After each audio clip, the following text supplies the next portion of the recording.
That you can.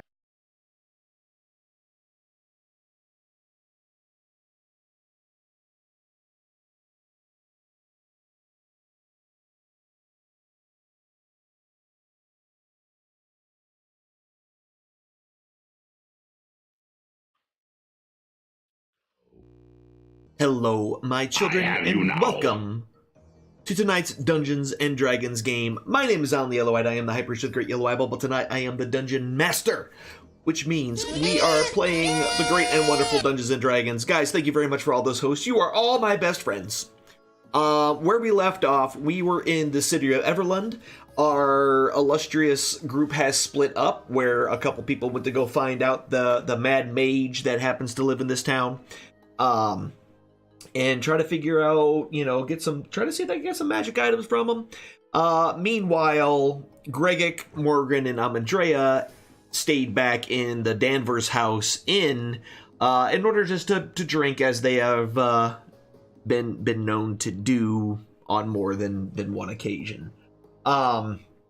So that brings us to where we are right now. So towards the end of the last session, both Huss and Skamos were in the Mad Mage, who accidentally somehow summoned a bunch of mephits. A big battle ensued, and then they decided to beat feet out of there before any more craziness can happen. Which now, let me unmute myself. So now that takes us, as they got done with their epic fight with all these little mephits, meanwhile, back in the inn, we find ourselves and our group, well, at least the Amandrea, Morgan, and Gregic, at the bar drinking, being attended to by our illustrious barkeep here. And the place itself has got quite a few people in it. In the back is kind of the kitchen area. There's some steps leading upstairs. And so I know this kind of looks like it's just kind of floating there, but it's going upstairs to a landing which splits off into two different sides, leading to the upstairs rooms and where the meeting places were that hello? Initially... but that's close enough. When Morgan met with the Lord, as far as for his favor, or at least figured out what that whole favor thing was all about. So that's where we are. So you guys just been kind of sitting here drinking the whole time, right? Nothing out of the ordinary, nothing crazy, just doing your normal drinks. Yeah, trying to be respectful because I mean the last time I was in here I was not. Okay, yeah, and this place is definitely, it's very nicely, I mean, there's really nice rugs on the floor in various spots spread out the whole place.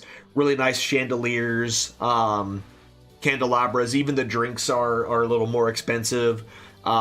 Very good spirits and things like that throughout the entire place.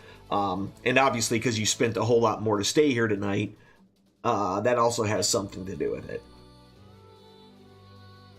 Now, as you've kind of been sitting here, I need everybody, and when I mean everybody, I just mean I'm Andrea, Morgren, and Gregic. I need you guys to go ahead and do perception checks for me. Perception.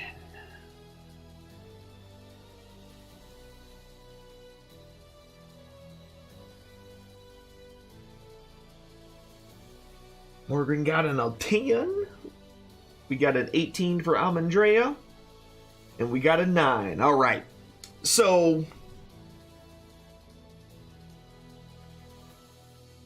as you guys are sitting there, kind of minding your own business and just enjoying the evening, suddenly,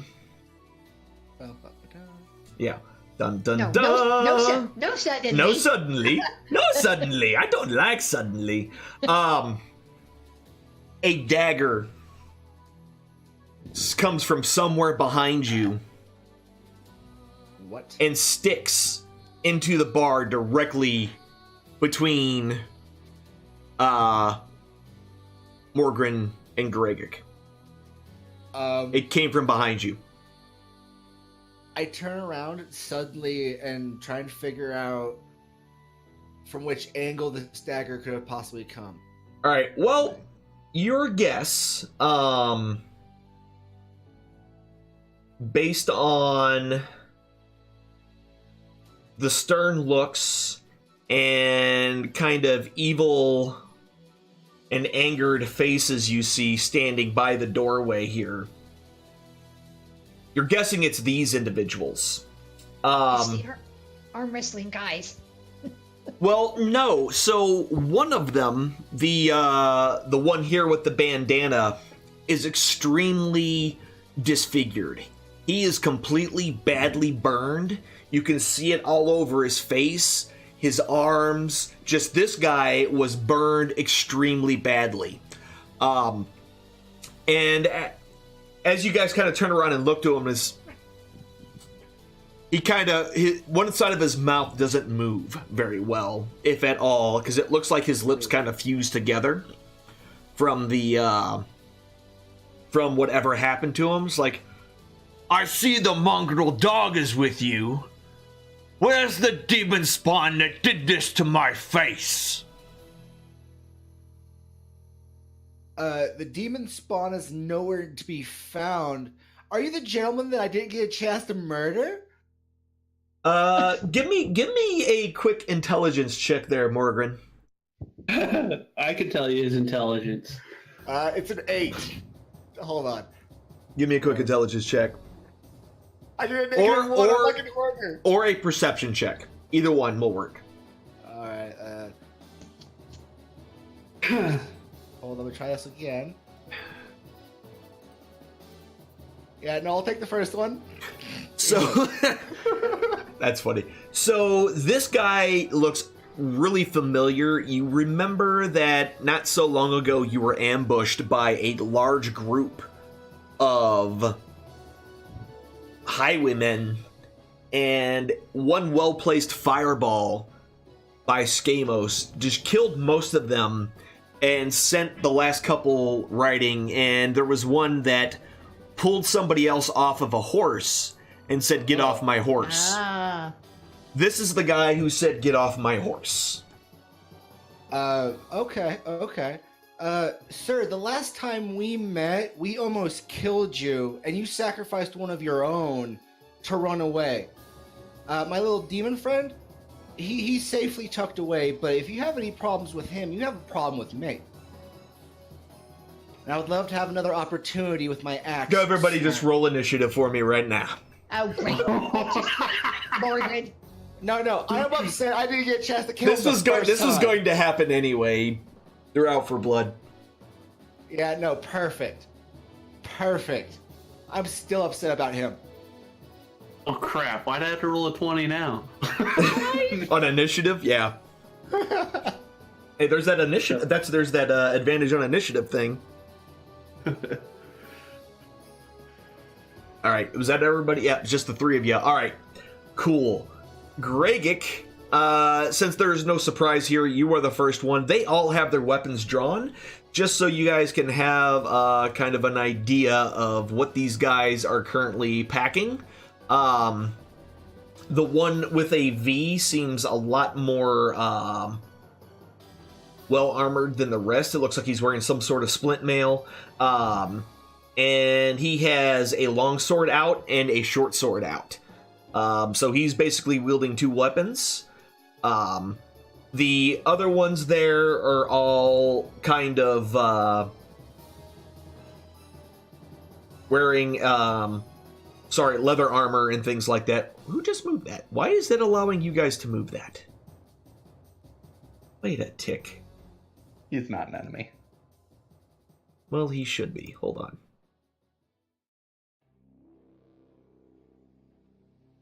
Why didn't he go over there? That's weird. Alright, I don't know why the rest of them showed up and that guy didn't, but we will fix it. You guys stop spitting him. Like children, it's like, I got a new toy! I got a new toy! I got these guys, and these guys are great. Alright, so we got... hold on. Let me fix all these. You guys make this hard. Giggity. Also, yes. All right, let's fix this. Whoa. There. Now you can't mess with these dudes. He's there. He's there. He's on there. This guy is here. And this one is here. There. Now. Gregic.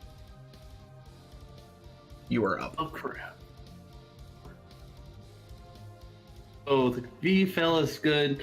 All these C's, they're just little. They're people who are just here at the bar.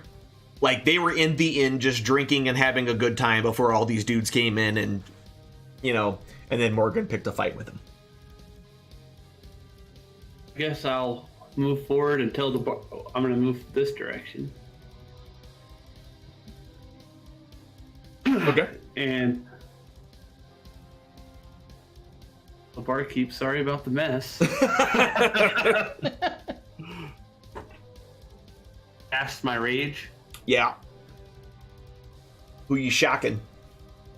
Shock the V guy. Okay. Go ahead and roll the save for him. That's the effect thing, right? If I remember right. Or no. You should be able to open up under your action where you see the storm aura hit the magnifying glass right next to it. You should see the little save thing with your dex. This should... Oh. Do I have to cast a save throw first? Yeah, on him first, Okay. and then it'll automatically have the damage if he makes it. Nope, he fails.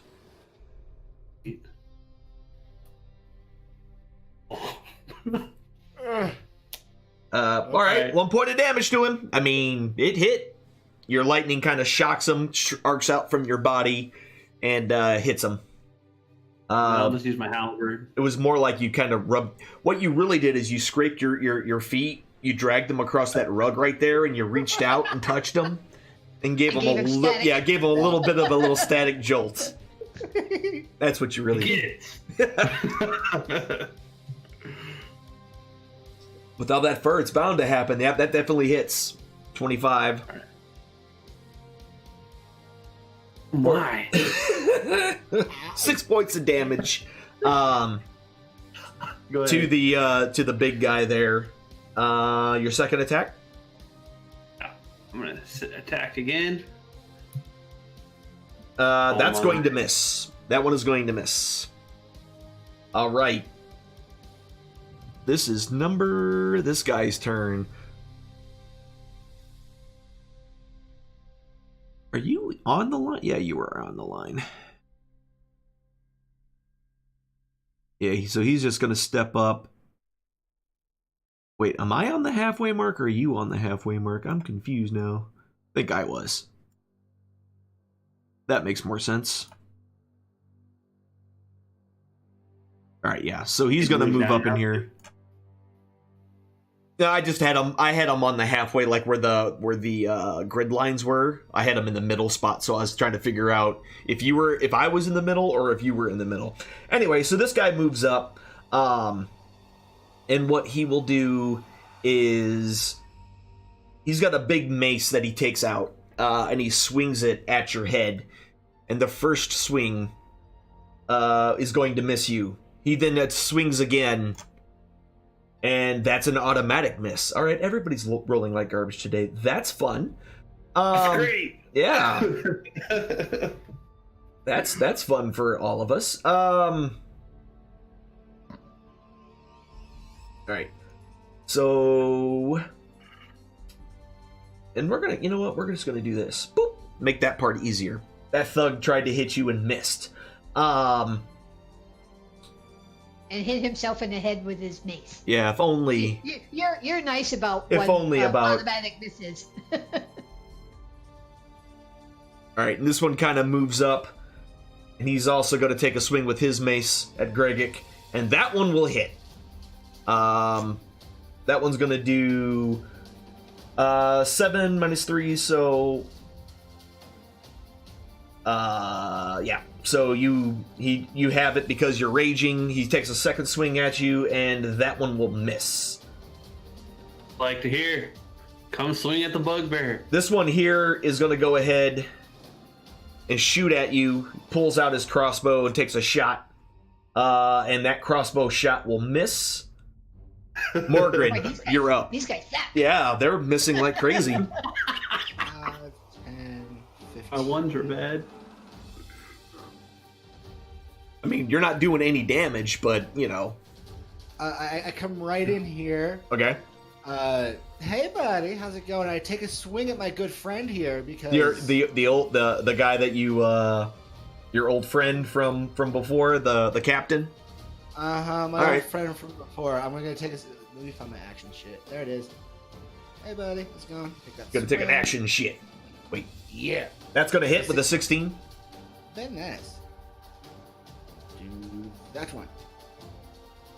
All right, 8 points of damage to that one. Let's take another swing at him.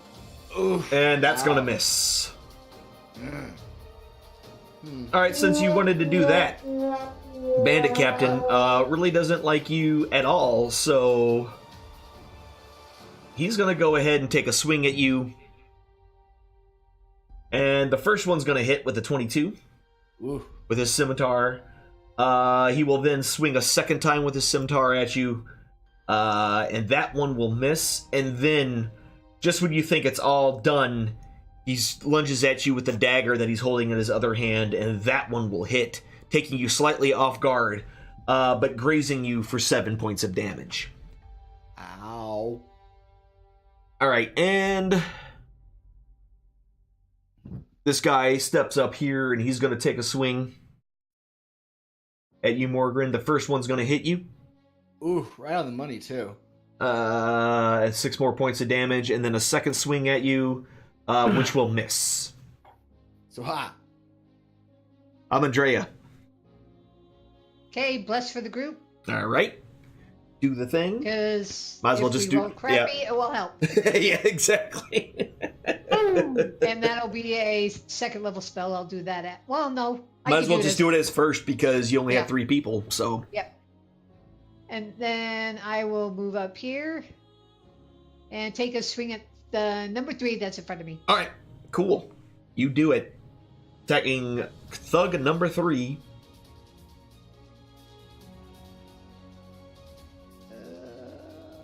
Where is? Oh, it's up here. Now, can I roll my attack on him? Yep. Or Yep. You absolutely Okay. can. There you go. That's going to hit with a 19. Get some damage going. There we go. 11 points of damage. He is moderately wounded with that big 11-point hit. And then I will attack him again. All right. Second one is going to also hit. Ooh, nice. Bless is doing some work for you. 13 points of damage, so both of your quick longsword slashes across this guy leaves him in a pretty bad state, almost off the bat. Now the big guy here wants to is going to take a look at you, kind of sizing each of you up, and decides that he's going to split his attention up a little bit. So he's going to take his first swing and completely misses Amandrea with his longsword. Because she has a longsword, he's going to take a second hit or attempt to hit her, and does. This time doing 8 points of damage, which are 11 points of damage, and you make your concentration save from his attack. He then takes his short sword and takes a swing at the dwarf with it, and still hits, even though he's looking at Amandrea somehow, and does 9 more points of damage to the dwarf. Thug number 2 is going to go ahead and take a quick crossbow shot at Amandrea, and that's going to miss. Headshot. And then finally, Thug number 1, with nothing better to do, is going to attack Amandrea with his crossbow, and will also miss. Yes. That brings us back to the top. Gregor, you're up. He's with the Thug 3 is within range to lightning strike, right? Yeah, 10 feet, yes. So I'm gonna lightning strike then. All right. So first, do the save. He will fail his save. So your lightning arcs from your body and strikes him squarely for 6 points of damage. He's pretty worse for wear there. Yeah, he's on death's door. Is there a chance I could halberd him from where I'm at? Or Yes, you absolutely can. just didn't know if their bodies would be in the way. Nope. You can make the attack. Yep, that'll hit.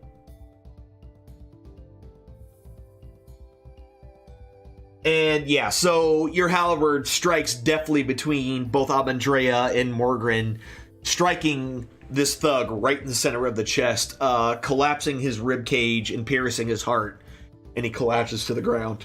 That's what you get. And then I'm gonna attack.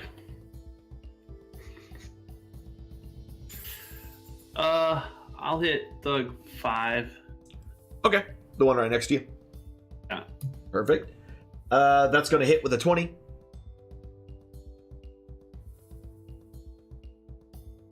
And 12 points of damage to him. He is moderately wounded right off the bat. Doing any movement, or you're going to stay right where you're at? Will move. I'll risk it. I'm gonna move to. I can go on top of Thug 3 now, right? Yeah, you can move on top of Thug 3. I'm gonna move to on top of Thug All right, 3. let me go ahead and remove him from the board so it makes it easier on you. All right, so in that moment of you Doing that. pulling away there, Thug number 4 is going to take a swing at you here with his mace, and that's going to hit with an 18. So the first one hits you as you get away for 3 points of damage after you resist it, and number 5 is also going to take a swing at you. He's kind of angry that you just hit him and ran,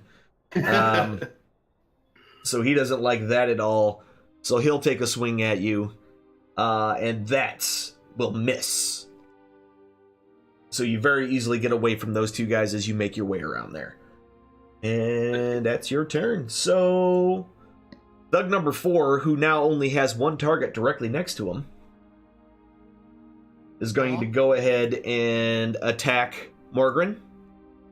And that's going to hit. Ow, my face. It's so pretty. 7 more points of damage to Morgren. And he will attack a second time.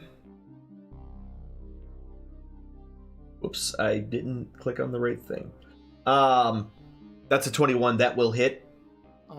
And 4 more points of damage. Well, 6 more points of damage to Morgren. And that is all he's going to do, which leaves Thug number 5. Who's going to move his way up here. So we can kind of get a better handle on what's going on. He's going to go ahead and take a swing at Amandrea. And he's going to roll a 1 and completely miss his first attack. And his second attack, he's going to roll a 2. All right. That's what you get. All right. Well, there you go. And that was their turn. So Thug number 6 is going to make his way around. Actually, no, he's going to stay right where he is, and he's going to take a quick shot at Morgan, and we'll roll a 1, and we'll miss. Morgan, it's your turn. Oh, that's so many ones. I know. As a bonus action, I'm going to be rolling my second wind. Okay. Because reasons. Got punched in the face a couple of times. Yeah, a little huffy about that, but I think I'll be alright. So, unperturbed by Goonface and all of his Goonface friends. Yeah, that's going to hit him. I'm going to take a swing at this goon. Because... That's going to hit the bandit captain for 14 damage. He is moderately wounded. Perfect. Good, try that again. And Yep, that's going to hit. I'm going to be expending a supremacy point to do a lunging strike on this one. All right. So there's that damage. Tragic. And there's the D8. There you go. So 2 more points of damage to the bandit captain. Yep, I'm going to be using my action surge to be attacking again. All right. I'm really hoping I can get this goon down again. All right, 16 is going to hit him. I'm going to be expending another supremacy point to do a second lunging strike of 5. There's that damage. All right, there's 8 plus... and then 2 more points again. So he is still alive. He's in pretty terrible shape. And there's that. I'll be expending a third of 5 on the lunging strikes. All right, yeah, that's going to hit. Oh, and he is critically wounded. And there's the D8. Come on, there's the 8. Yes. All right. He is on death's door. That flurry of blows that you just used against him has him on the verge of death. Perfect. Well, he doesn't think so. Well, I don't care what he thinks. He came in and picked the fight with me. That's true. He may have been looking for a little bit of revenge. So he will go ahead and disengage from you. And he will back this way. And then he will attempt, let's see if he can actually do this, to grab a hold of that commoner off that table. And he is able to grab that commoner. So he grabs a hold of this person sitting at this table here, and takes his dagger and puts it right at the throat of this person, who was just kind of sitting there half drunk and didn't really know what was going on. And that will be all he can do. So, Amandrea, you're up. Should have burned that other supremacy point. I'm going to attack number 5. Is that the one in front of me? Yeah, that's the one right next to you.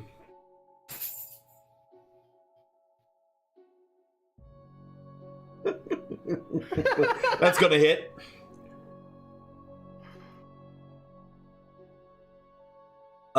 He is heavily wounded. Okay, a second attack on him. Got it. Oh, that was almost a 20, but no, it's a 16 and still hits. He is critically wounded, sitting on death's door there. I'm just gonna go ahead and make his guy. Matter of fact, which one is that? That's number 5. Yeah, he is very, very hurt. Super very hurt. And alright, so you moving or anything, or you good right where you are? Nope, I'm good where I'm at. Alright. So the one right here decides he's had enough of this. He drops his short sword and grabs his long sword by both hands and takes a swing at the bugbear and will miss with his first swing.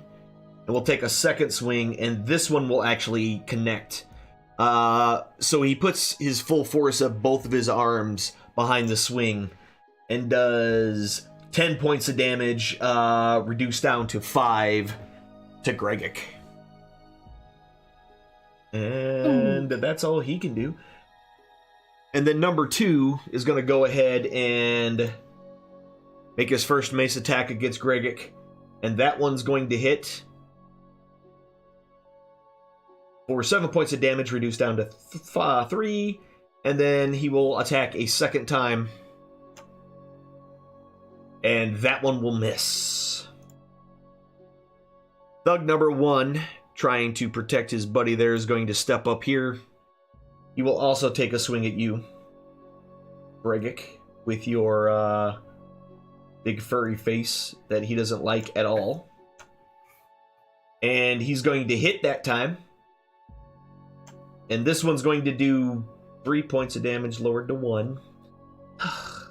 His final attack. And his final attack will hit you for 7 points, reduced down to 3. So there you go. That's all that business.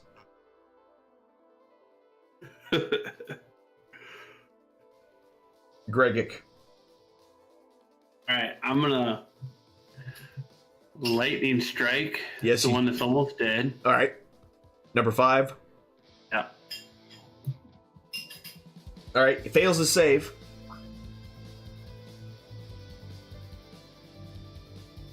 Yeah, 6 points of damage. Your lightning strike arcs out and straight up stops this guy's heart in its tracks, and he just collapses to the floor. And then I will leave Thug 2. Alright. Yep, that's gonna hit. Ooh. For 8 points of damage. He's moderately wounded. Works. I didn't mean to drop it when I dropped it. I'll use my second attack on him again. Alright. That's gonna hit with a 26. And for 14 points of damage, he is heavily wounded at this point. And that's all I'm going to do. Alright. This thug right here is going to go ahead and swing at the pesky dwarf that's right in front of him. His first attack will hit. Can I choose to parry with a reaction? Yeah, all that does is lower how much damage you're going to take. Yep. Which, I have 1 supremacy point left. Alright, so go ahead and you will take 1 point. Or no, 3 points, sorry. Go ahead and roll your parry. Actually, I should have looked this up, crikey. It just reduces your the damage you take. What is it, a d6? Should be whatever your supremacy dice was. That's right. I am sorry, I should have looked this Yeah, up. it should be a d8, if I remember right. Yeah, so just add those 3 points back. You were able to deflect all the damage against that guy. Number 6 is going to step up, try to take a swing at Morgan again. The first one's going to miss, and then his second attack. Man, these guys can't hit for crap. Until they actually do after I say that. I should say that every time. For 8 points of damage to Morgan. Alright. Morgan, it's your turn. Alrighty. Dude is holding a knife to that dude in the back. Truth. I would like to drop my axe and pull out my crossbow and see if I can't get a shot at that goon. Okay. Like, is there any disadvantage that he's dagger knifing? I want to say...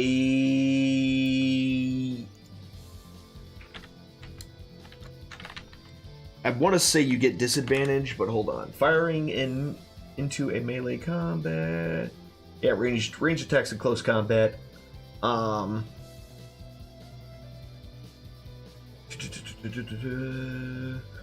Difficult with a foe. When you make a ranged attack with a weapon spell or some other means, you have a disadvantage on the attack if you were within 5 feet of a hostile creature. Yeah. So yeah, you have disadvantage on this attack. Okay. I'll take the disadvantage at this point.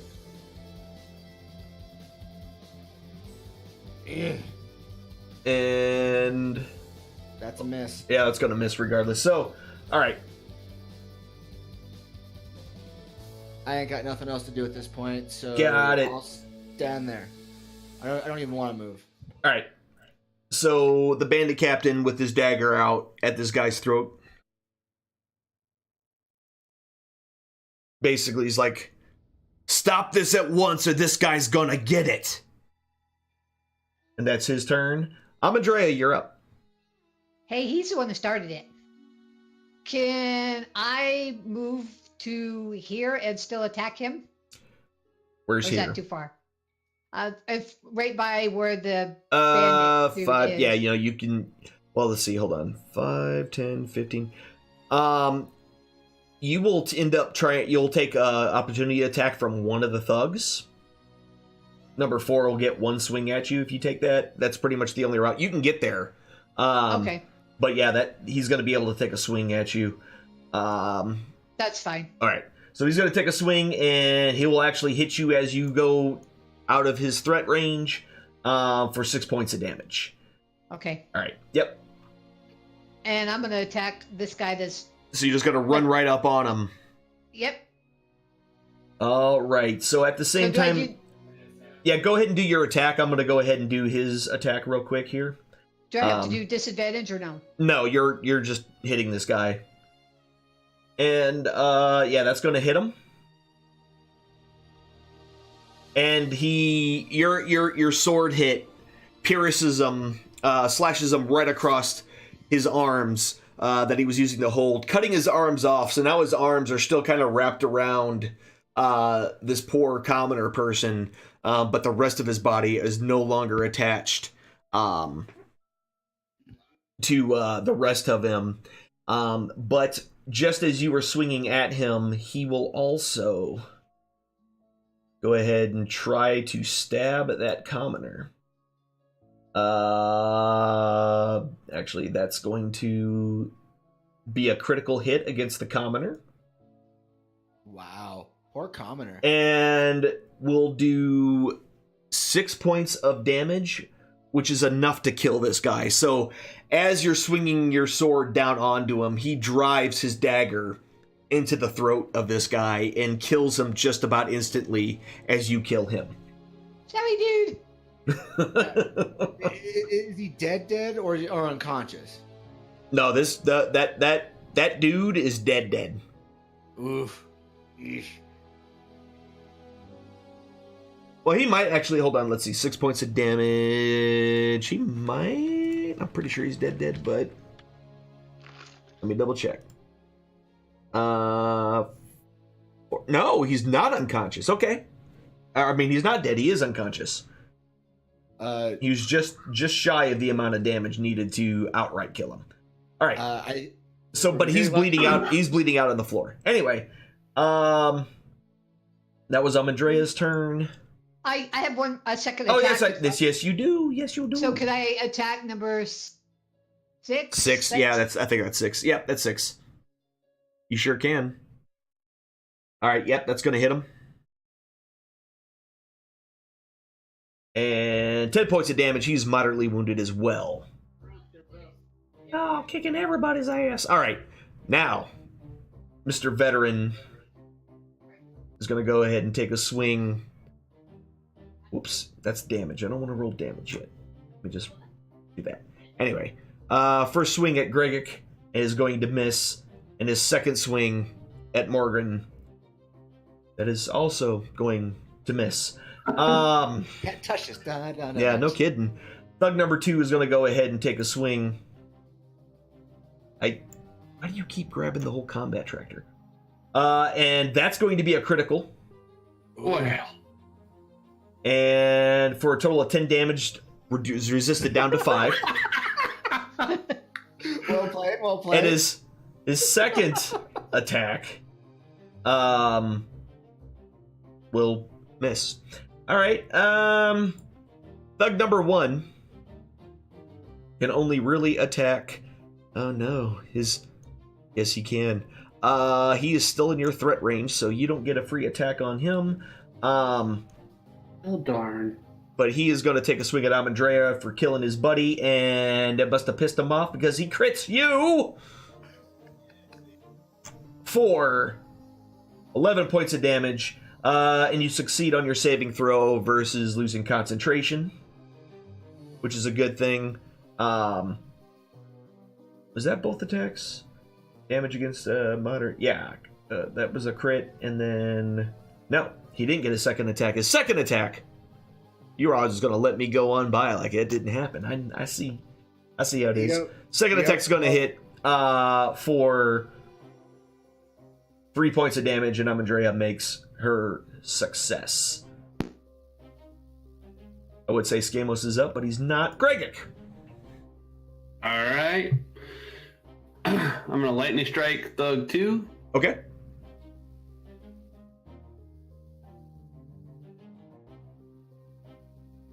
And your lightning arcs out, but he kind of is definitely able to kind of dodge you out of the brunt of it.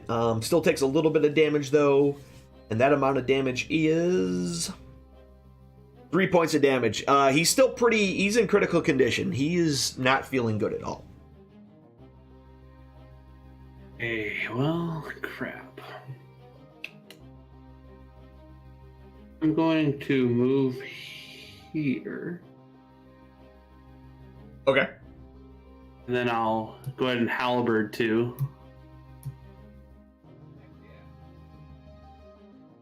Yep, that one's gonna hit him. And you kill him with that blow. Right. And then I'm going to hit Thug 6. Okay. Over here playing cleanup crew. Yeah. There we go. Yeah, that's going to hit with a 19. For 8 points of damage. He is heavily wounded now. And then that's it for me. All right. So, Thug number 4 is going to go ahead and swing at the target that's right in front of him. Thug number 6? No, this is 4. No. Oh, yeah, no. He's going to attack Morgan. Hey, I could Dang wish. it. Yeah, we're going to try to make it work. Damn commoners aren't even helping us. I mean, this dude literally died from a single hit with a dagger. So With not the a- little commoners. that tends to be how it is. And then he will take his second swing. And I didn't roll it on you, but that's going to be a 14, so he's going to miss with his second swing anyway. Thug number 6, who is not going to attack 1 or 4. Thank you. Is going to make the first swing at Morgan and that's going to miss, and his second one will be at Amandrea behind him, and that one will also miss. Number 6 gets to split up what he's doing with his life as well. Oh wait, no, that was 6. So it's Morgan's turn. Hooray! Get to murder some faces now. I'm still holding my crossbow, ain't I? Yep. Would it take my action, I'm assuming, to get my axe back after dropping it? Yes.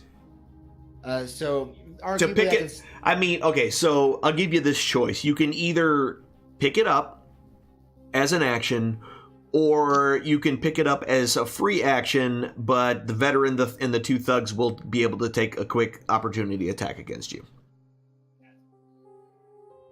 I'll use my action to pick up the. I don't know that I can afford to have all those guys swinging at my face like that. Okay.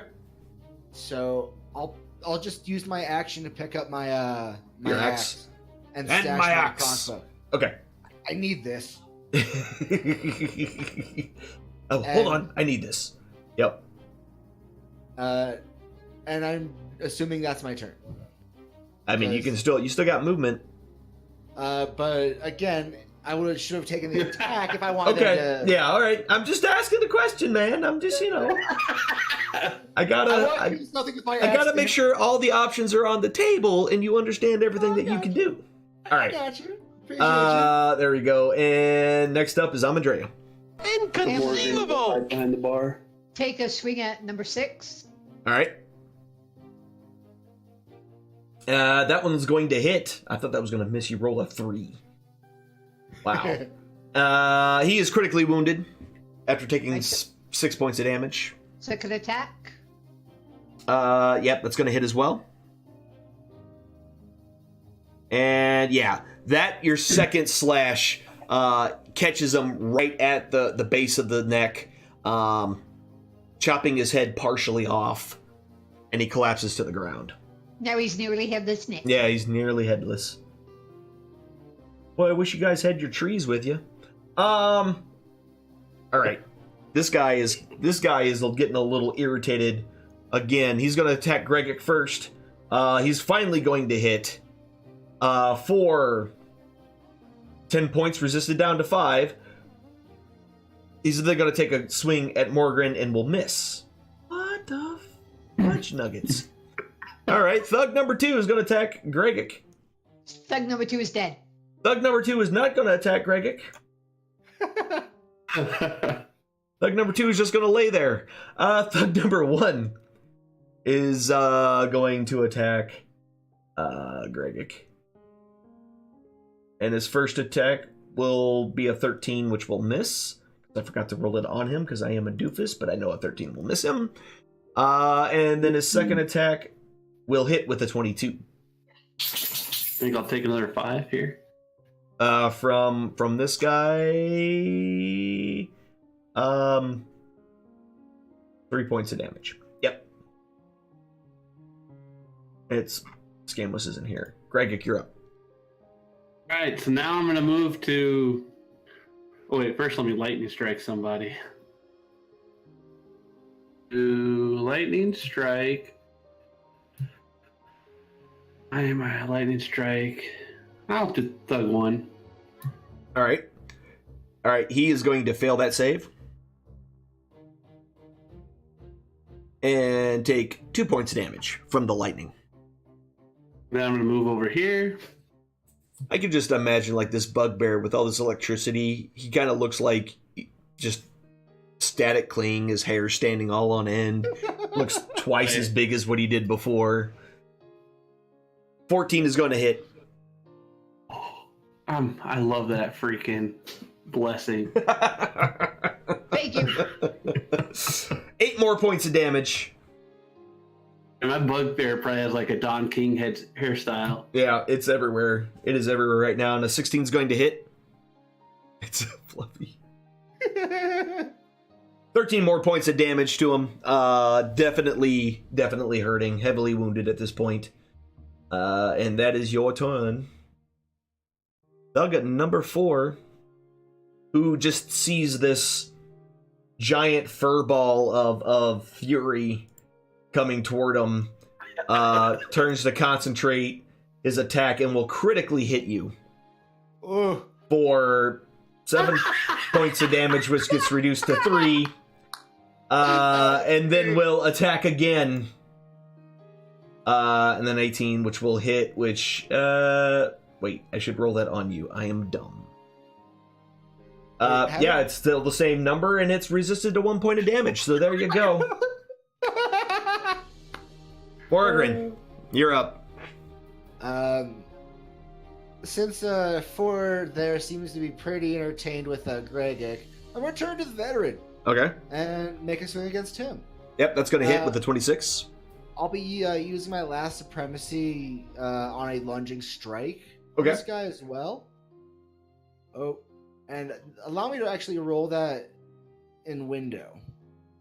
And, alright, five more points of damage. I thought you said you used your last supremacy dice for that parry. No, I didn't. Okay. So that would be 5 more points, so that's a 19.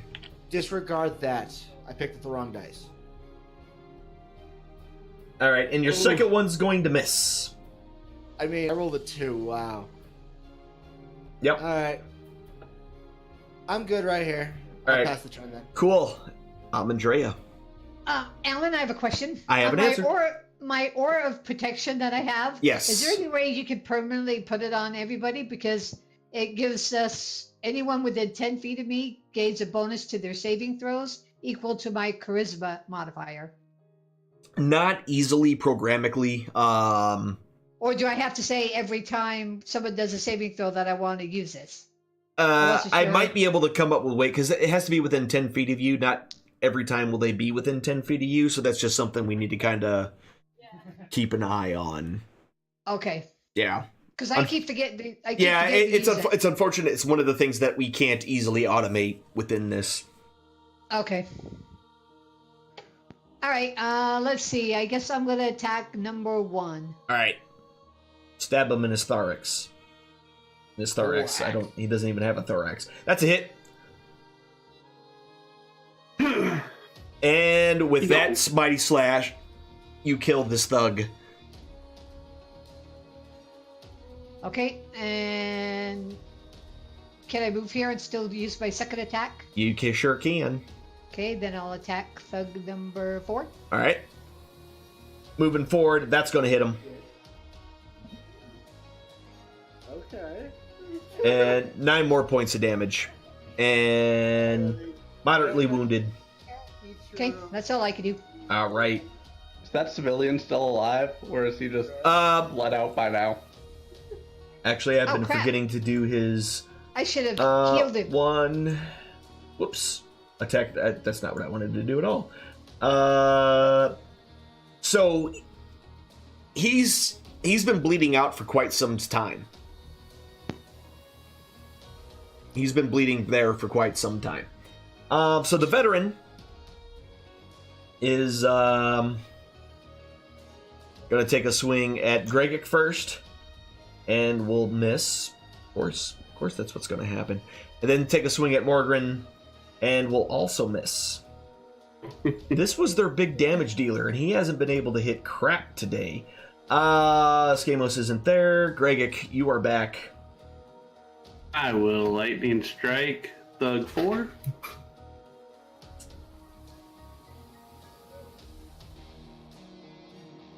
Yeah, that he's gonna make his save. And by the way, that commoner that's lying on the floor, it looks like the bleeding has stopped. The commoner's dead.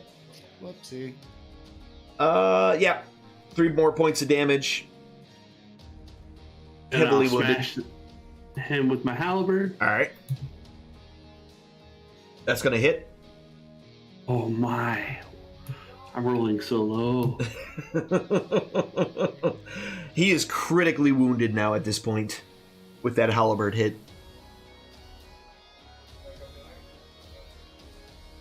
I guess I'll finish him off.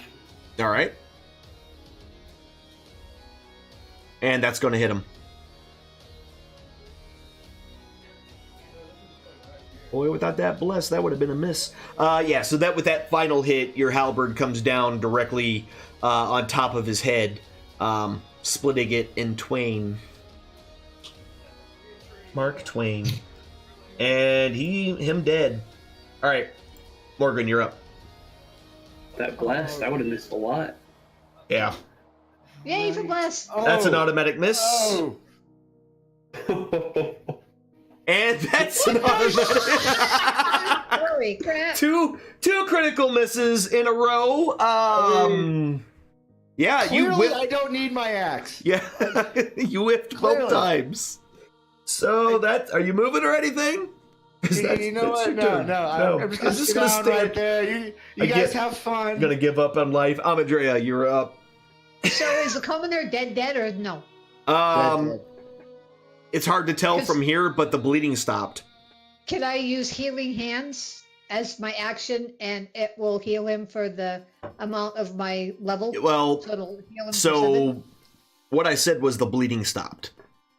You were not sure whether or not, you can't tell whether or not he's alive or not. Well, if I go over to him and touch him, I should be able to tell, right? Yeah, yeah.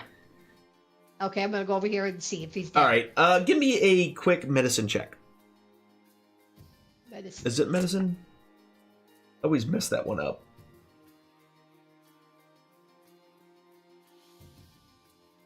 Oh yeah, he dead. Okay, well then I guess I... That's why the bleeding stopped. Okay, Because he ain't got no more. so that was what, about 20 movement? So can Yeah. I move? Yep, you sure Here. can. And I'll use 2 attacks on Mr. V. Yep. That's gonna miss. Okay, second attack. And that one's gonna hit. And 13 points. He is on the heavy side of being wounded. And boom, his turn. All right. So he probably really wishes he would have kept his short sword, but he didn't. So his first attack is going to go after Amandrea, who just jumped up on him, is going to miss. His second attack at the dwarf, which will also miss. So, ha. Wow. All right, Greg. All right. I'm going to lightning strike him. All right. Yep, he's going to fail that save. So he's not going to be able to dodge out of the way of this lightning as it comes towards and hits him with a massive 6 points of damage. Yeah. And then halberd to face. But that will miss. Well, all right. Yep. I guess I missed his face. Yeah, Let's try you that missed his again. face. Let's try it. Yeah. Second. And that will be a critical hit. And there we go. That's what I'm talking about. Holy crap, you rolled a 4 on the bless too, so that's like the maximum you can. Yeah, you rolled a 30 total. All right, this is going to be 21 points of damage to this guy, which is enough. Your halberd comes straight down and finds an opening within his split mail armor, and not only finds the weakest point of his split mail, which you can reach flesh, actually rends his flesh in half at the same time as splitting his armor. So his armor and his body split in unison as your halberd deftly cuts through him like butter. Son. That's what you Another get. day in the life of a bugbear. I quickly enough put my weapon back on my back and like submit to the crowd. We just had a fight, and those are noble people. You gotta be respectful. We're screwed. Those commoner dead. Is there any loot?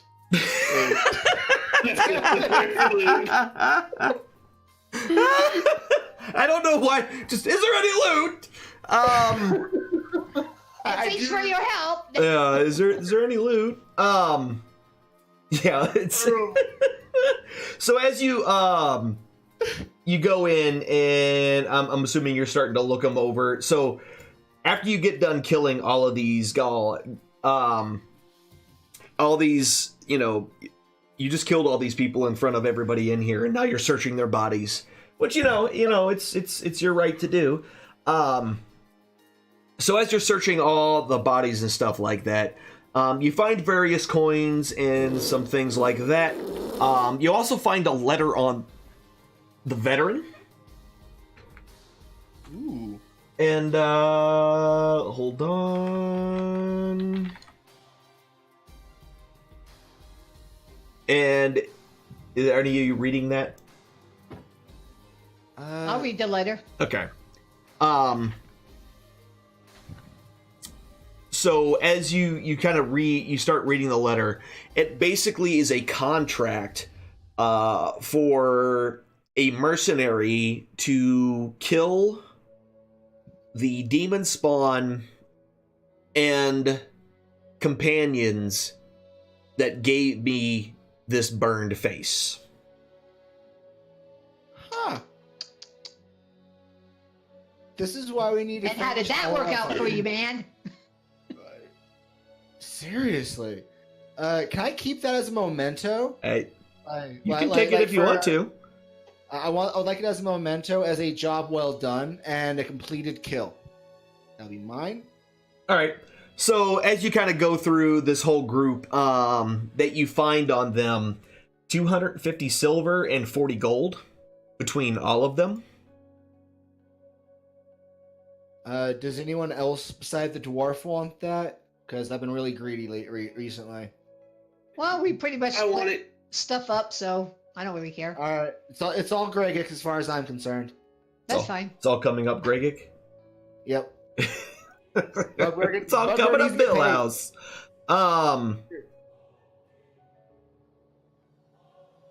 And okay, cool. And Are we gonna split it? Fine with splitting it. Like, I don't need it all, so.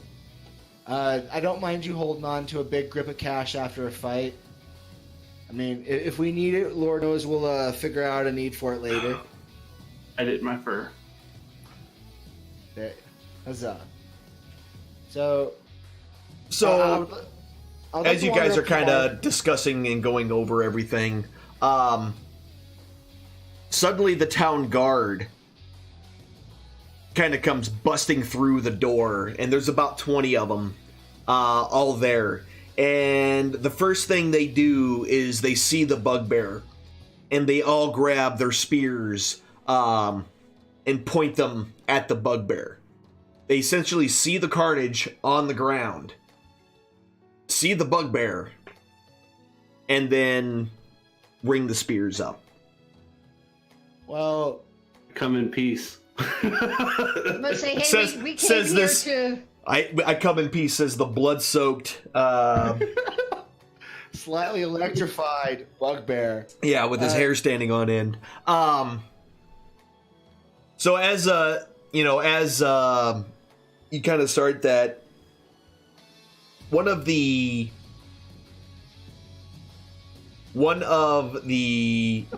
noble-looking individuals kind of walks up and says, No.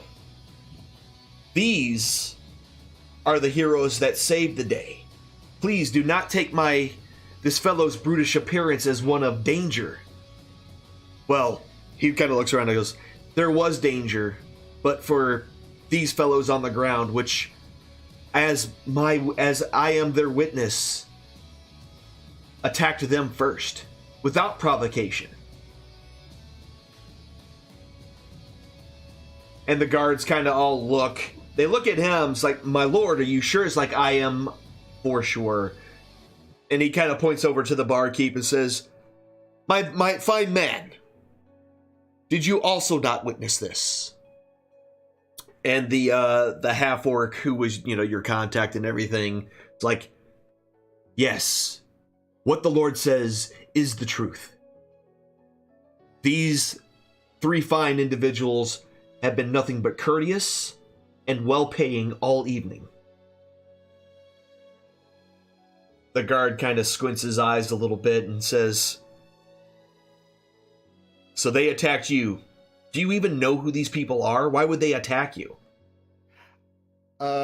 We have no idea who these men are or what their problem with us was. Nope. Go ahead and roll me a deception check on that one. Son of a bitch. Okay, hold on. Let me find it. That's what you get for lying. Right. Perception. And I have no charisma for this. Ooh, that's halfway decent at least. All right, so a 14 and... All right, well, so he kind of looks at you and says, strange then that they would just attack you out of nowhere if you've never met before. Well, no matter. He turns to one of his other individuals and says, go get me a wagon. Men, help me clean this up. And they start going about their business, picking up the individuals, and start to kind of load them up on, they kind of start dragging them outside, essentially. As they're kind of doing that, some poor little busboy or stable hand or something must have been called forth, because now he's got a bucket of water, and he's kind of taking the bucket of water and sloshing it on the floor, kind of to get the blood up off the floor. Can I offer to help? Who's gonna clean up this mess? I would like to offer help because I feel incredibly guilty. Plus, I really couldn't hit anything all night, so... I mean, no. You know who couldn't hit anything all night? These dudes. Seriously? Getting drug out by their hair at this point. Yeah, so they're done. Yeah, so... They take their time, and as they are pulling the last of the bodies out of the area, Skamos and Huss, you guys are coming up to this place after your little incident, and you're kind of seeing all these bodies getting pulled out of the front door of this fine establishment as you're kind of walking up to it. Should we even go in there? I have a feeling the dwarf's being arrested right now. I don't know. That doesn't look very safe in there. Huss, Huss, do I hear you out there? You should come inside, buddy. Great. It wasn't our fault. Well, it sort of was Morgan's, actually, but no. Huss, get in here. Get in here. Good times. Yes, yes. You'll What never did you believe do what now? happened. I defended myself, sir. Yeah. Okay, I may have started a fight in process, but I totally defended myself. That poor commoner, though, kind of faintly gesturing to the poor commoner. I would like to find who got this pulled out commoner's with the, I forgot to who got pulled out with the rest of the bodies, and his companions that were here at the table left with him as well. I don't regret picking that fight. I am happy to help Skamos finish his kills with fireballs and whatnot. I'm happy to help him out in such a regard, but that was little more than a adventurer's courtesy, as it were. That's how I see this. And they did have a contract to kill us all. Right. Just so you know. Totally had a contract. Totally keeping that as a memento. I mean, really, they had a contract to kill the demon spawn and his companions. And I took that as a personal offense and slight. I'm not that demon spawn's companion. Screw you guys. You're all gonna die. Oh, Lord. Love having the tiefling in the party. Good times. He's back. Yep. Can I offer to buy everybody else in the pub around for my part of the disturbance and whatnot, and whoever's left? Yeah, so that'll cost, we'll just call that an even 10 gold. Let me get to my inventory. To Done. to get drinks for everybody. Consider that done then. All right. So easily pay, everybody gets paid off. So yeah, that was. So y'all are back together in the Danvers House Inn Tavern, and you exchange each other's stories about what happened on your own separate adventures. Good times. Seriously though, with all those little sprites you call them? Oh, and the other one, the Mephits, yeah. Yeah, methods. Can't say I've ever heard the word method up until we this last game. Last week, yeah. So yeah. The rest of the night, are you guys just still gonna stay here? Yeah, I'm we need a guessing- long rest. Get some of our I think hit I'll back. sleep. All right. Yeah. So you're Wait, waiting. I'm going to turn the dwarf into a honey badger. I'm kidding. Okay. I'm just kidding. I'll have you know that reads out to it has to be an unwilling target, and we all know the dwarf wants to be a honey badger. So Yeah, but there's other things I could turn you into that might not be so willing. again, the things I can get into if you turn me into an animal. Oh I'm my cool goodness. with Okay. Whatever you pick. Sir. So Would it just be you don't do the saving throw? You're just turned into it? Yes. I mean, A willing creature just becomes the thing. that spell reads out like Magic the Gathering. Unless the target is unwilling, you can't cast a spell upon it. Is how I read the spell, sir. I But they have a saving. They have to save. I would have to save, but I have a -1 to my intelligence saving throws, I believe. Let me look at that. Yeah, I I think it get was wisdom. Yeah. Oh. And then I Wisdom get a saving plus, throw. then I get a +1 to wisdom saving throws. But whatever. Yeah, Semantics. I'm just kidding. No, I know, but there might be a time that that's necessary. there may be a time or a place for this. All right. So the rest of your night is fairly uneventful. You do get a couple of drinks bought for you by a couple of the nobles that were in this place when you kind of defended it. The innkeeper there seems pretty happy with you all, but he doesn't give you any free drinks. He does mention that it seems like the lady's trust in you was well put. Cool. So he can understand why that letter was given to us, or given to you. You got a friend in me. I'm done. Okay, so the rest of your night goes out without a hitch. So la-di-da-di everybody, let's go ahead and do the longer rest. There it is. Already takes a long rest. When you wake up the next morning and you're getting ready and everything, so this is a full service. This is a very expensive full service. That's why there's a bunch of nobles and things in here. You were able to take baths in your room, so on and so forth. So you were able to get all your clothes cleaned and everything else like that. Baths are done. You guys smell great. Follow the yellow brick for that, road. for the thing. Follow the yellow brick road. So why are you on the table, Huss? That's not where Follow the turtles yellow brick go. road. Dance, turtle, dance. So the next day, as you come downstairs, you're greeted again by the half-orc barkeep, who says, "The Lord has granted your request. However, it is not quite ready, so if you will please just wait here for about an hour, we should have everything ready for you. There were some purchases that we had to make in order to procure everything that was requested that we get." That's Okay.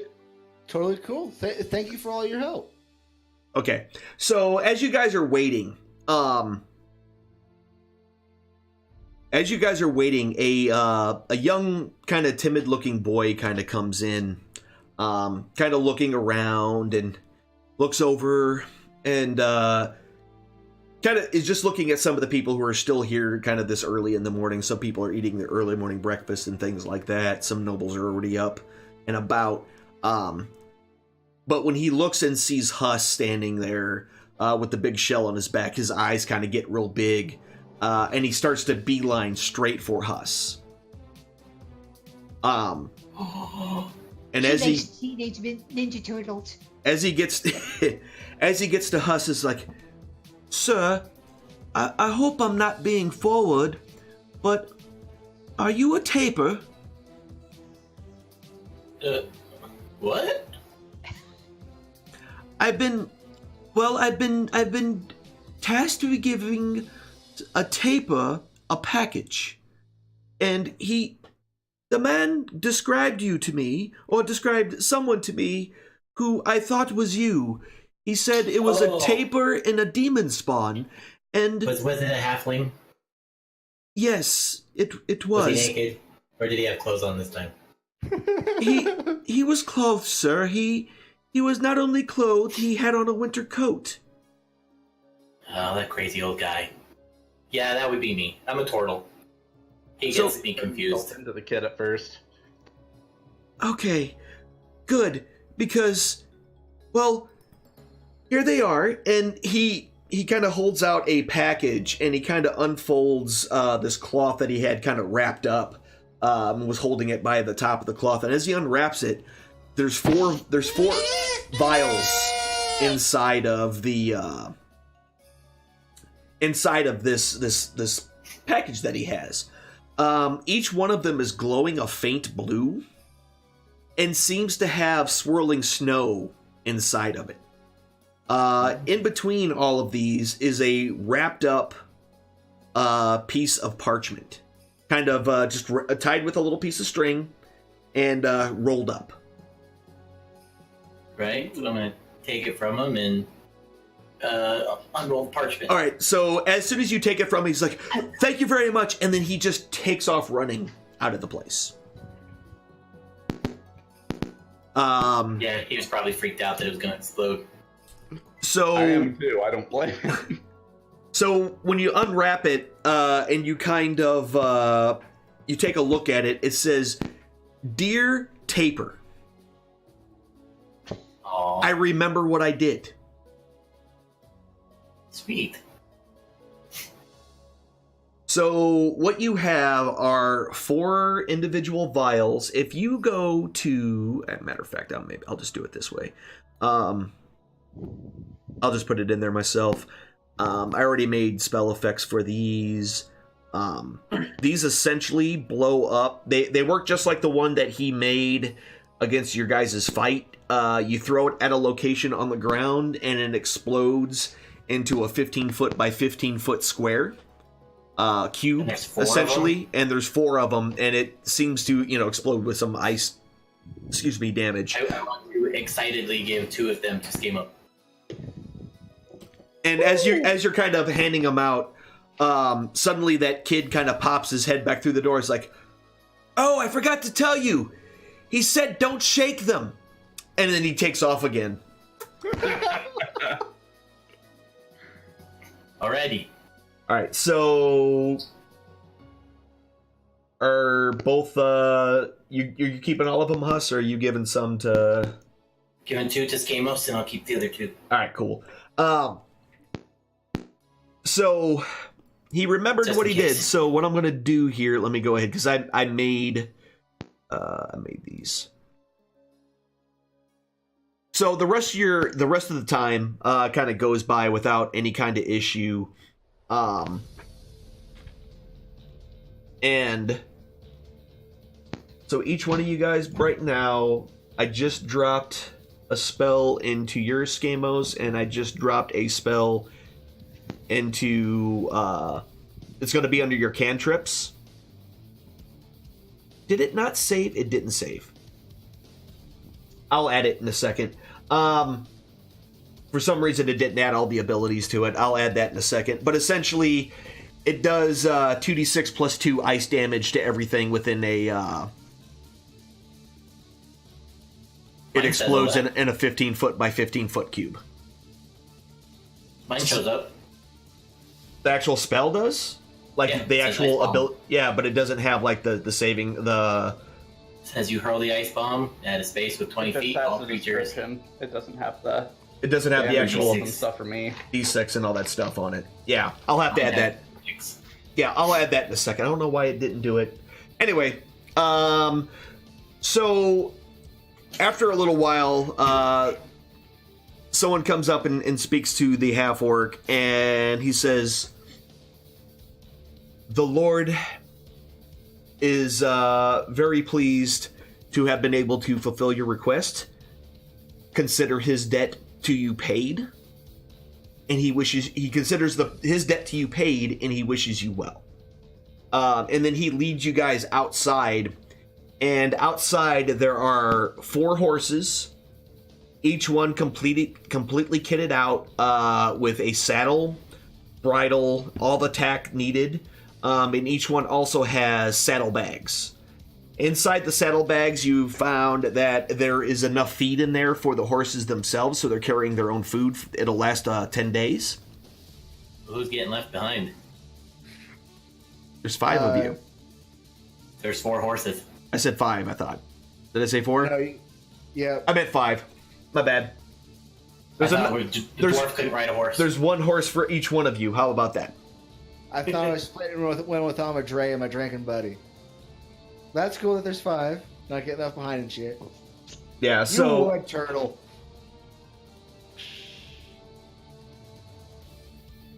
Here we go. Yeah. So I am going to go ahead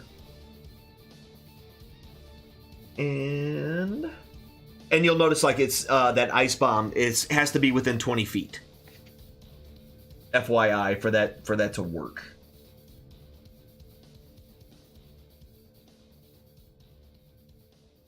All right. Anyway, so I'm doing this. So it's only in there once. Will you put it back in again after we use it, or how's that work? So since I have it as a spell item, it actually won't even go away after you use them. So it's just something you can delete after the fact. It was just it's consumed on use. Yeah, it's just easier to do it via a spell than it is to do it any other way, essentially. Makes perfect sense. Yep. Are we gonna get a saving throw with the No, thing you too, just, or just they just get slowed for so no matter what it's going to slow them. They do get a saving throw. I'm adding that in there. I'm working on all that right now. So on the big map from town to town, since we have horses, what's the travel rate now that we have the horses?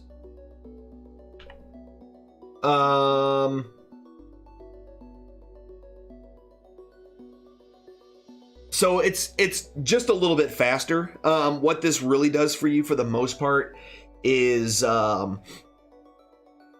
if combat happens while you're on the road, you're going to have mounts, so you'll be able to use the mount speed during combat. But essentially, the how much faster they walk than you guys makes less difference generally in overland travel, because the speeds that you see like in combat are like combat speeds. So like you're running back and forth, and you can't maintain that forever. No, absolutely. Right? So it's not too much different. It's a little bit faster per day, but it's not like you're walking the whole way either. I gotcha. I gotcha. But it's definitely faster.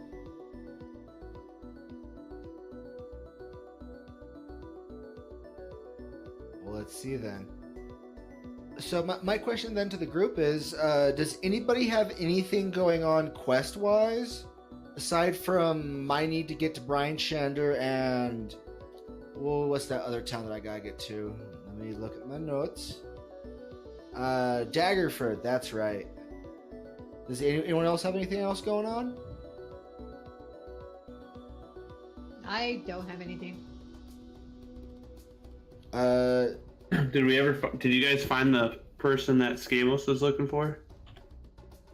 I'm pretty sure we did, and Mountain... No, that was Huss, actually. Yeah, we found Turlang, and he gave us 2 trees, which are going to have to follow us on a horse now. Well, he gave us 2 trees and a bush, and... That was Turling that gave the trees? Yeah. R.I.P. Bushy. Oh. Yep, Turlang gave you the trees and the awakened trees and the awakened bush, and George Bush died last week, so... Yeah, poor George. Yep, he gone. Him died. He just ran right into battle and... He pulled a dwarf, but... Never ran back out. Nope. Poor guy. Right. So I'm looking at the map at this point.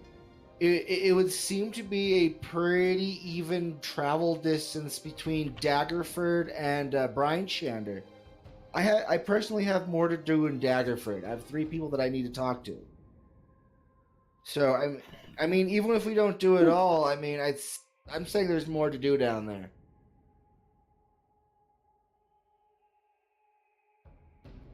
So, I mean, what are y'all's thoughts? Y'all want to head north, go to Bryan Shander and into the mountains in the cold waste, or do you guys want to go down to Daggerford? I'm happy to do either.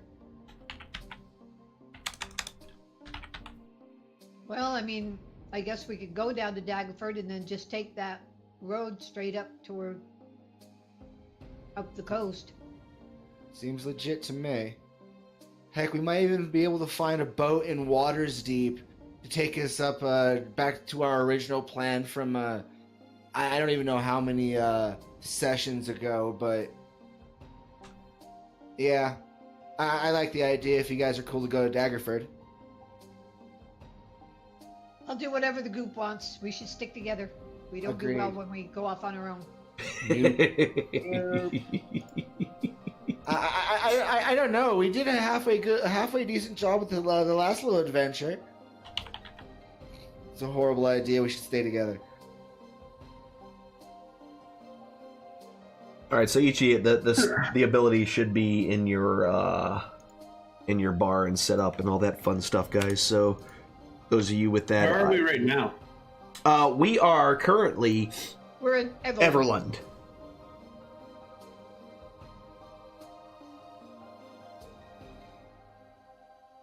Lordy.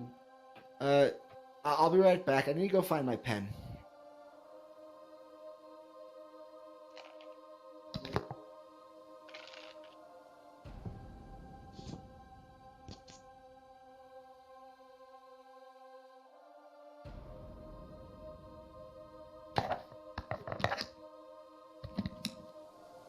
Sorry about that, everybody. Realized how wrong my notes were. We did that. So... Did we have something to do in Mirabar too? That just sounds really familiar. Like we did. A Melbourne Shield? No, Mirabar. It's up in the north. I don't remember anything. Melbourne? Okay, I must just be thinking that uh, sounds familiar for something. I ended up sending a letter to the inn in Marabar, I believe. That could be it. No. I totally sent a letter to one of my uncles at the inn. Which actually, before we leave, I would like to send another letter up to the Marabar Inn to be held for my uncle. Okay. Same uncle. Same uncle. All right. Pretty much detailing the recent shenanigans of the last couple of weeks, and well, actually detailing the 2 dragons me and my group had killed. Yeah, I want to send my uncle a letter about those dragons. I think he'd be happy about that. Yeah. All right. Detailing the dragon skin too. Okay. He might know what he might actually. I want to ask him if he knows of anyone that needs a blue dragon hide specifically, and that if he wants to contact me, to send a letter down to either Daggerford or Bryan Shander. Okay. Yep. All right. So yeah, you're able to give it out and able to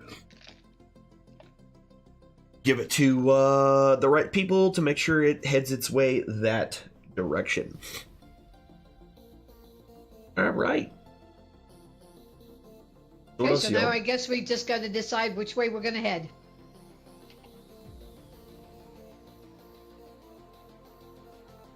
Anybody? I'm okay if we want to go down to Daggerford. I'm cool with either way. I almost recommend we take the road that we took to get here, pretty much stopping at the towns there, and just we'll take this road to Tribor, back down to Waters Deep, then on over to Daggerford. It keeps us along main enough roads. lest y'all want to go through an adventure and just like beeline. Oh, the fun we can get into. So I move that we make our way down the road. We to just the need to southwest. see if Do we actually have a Portals are legit in reason that? to go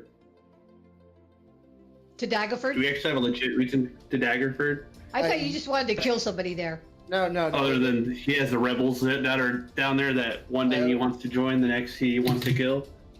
Follow me on this. We have to go. I have to go find the snail in Daggerford, and I have to drop a letter off to Lily at the inn we'll end up going to. You remember when we got those quest characters that we got to control around for that afternoon? I still have one of his quests asking for his sister for money, I guess. So, I like, thought your quest was up north. well, and Nah. that's my third quest. I have to get up to Brian Shander to tell the sheriff about next of kin dying. So, I mean, it's just somebody please tell me the direction and which we need to go about getting there. I don't care, but those are the directions that I gotta get to. Like, I'm honestly curious about the snail down in Daggerford because, I mean, that whole thing with Zolkin, was it? Like, if nothing else, I'm curious to what sends a group of bandits up to a town to take it over. Like, I have my curiosities.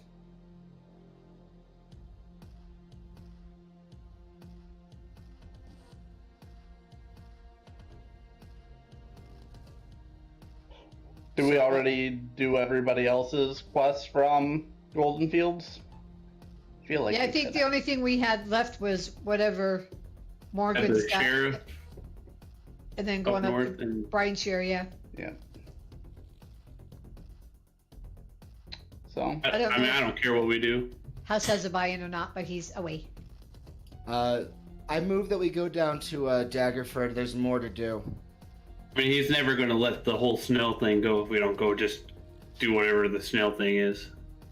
Well, yeah, true. I thought you were supposed to go assassinate him or something. no, he needs to go talk to him about joining the group, or Yep. go and kill him or do whatever he does. He wants, but that's a quest. Well, at this point, I was asked to be.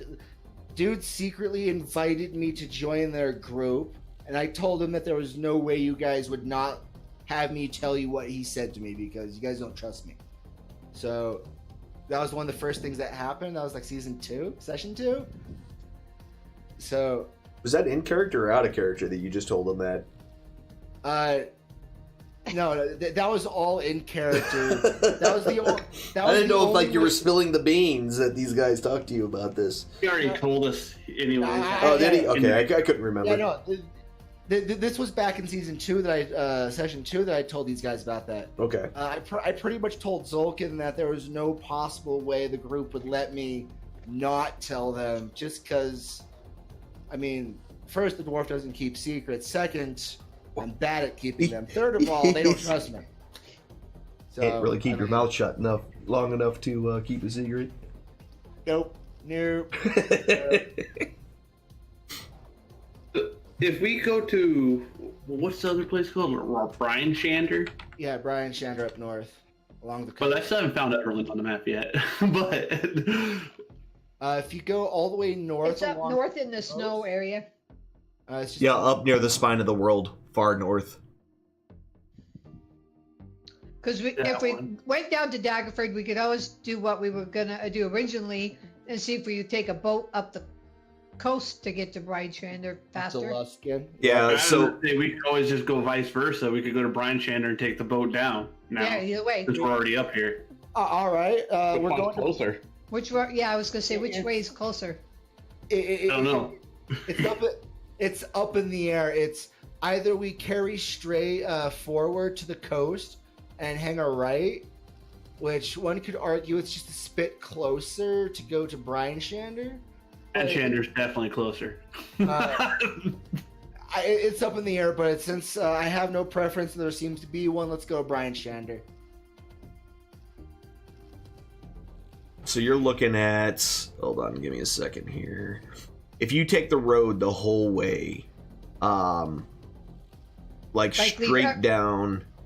I'm almost thinking, maybe hang go north at Tribor into Melbor, then right over to Luskin. Oh yeah, that's a wonderful beeline too. Yeah, that'd probably be better, because aren't the thicker roads better, more traveled roads? Yeah, the brown ones that you see on the map are your more developed roadways. Now, we could, if we really want to, because we've already been through... Oh, sorry about that, excuse me. Since we've already been through those southwesterly towns, we could make a little bit of an adventure for us and cross territory.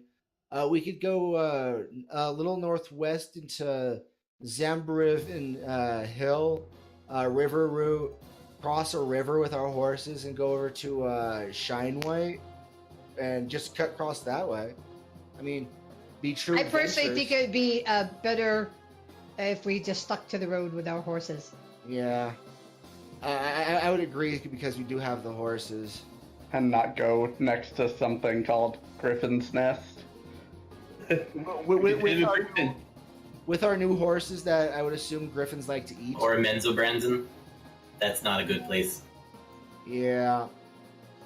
So, yeah, I mean... So we'll follow the road in the direction of Oslin Hole, calling horns and whatnot. You know I'm gonna ask for sauce once we get there. Darn right. Oh no, we're going back to Yarder sauce. Alright. So you guys are you're gonna take the Evermore way south towards Calling Horns and Yartar to Tribor? Yeah. Is that our basic path here? And then right from now? Tribor up to Marabar. Yep, just simply because we haven't been in that direction is my only rationale. Okay. Not that we could go to... While you're in Mirabar. Not a problem. Ooh, actually, we might find my uncle up there. Not that I know. Not that you guys know what to do with two fire forges. And by the way, guys, you notice as you kind of want to go, as you're looking at these horses, you realize that they're not just your standard kind of riding horse. These horses are exceptionally well trained, and are much thicker and heavier than like a standard riding horse. They almost seem like they may be from a military horse of some sort. Ooh. In the gear that we were given for these horses, is there a horse brush? I'm asking for a friend. Sure. Perfect. Winning. They had to be this big for the bugbear. Right. So gonna brush this. So just so you know, they're all war horses, so... Someone may have to give the dwarf a boost up. Estrella, could you give me a boost up? Love you a long time. I love that you say the wrong name every time.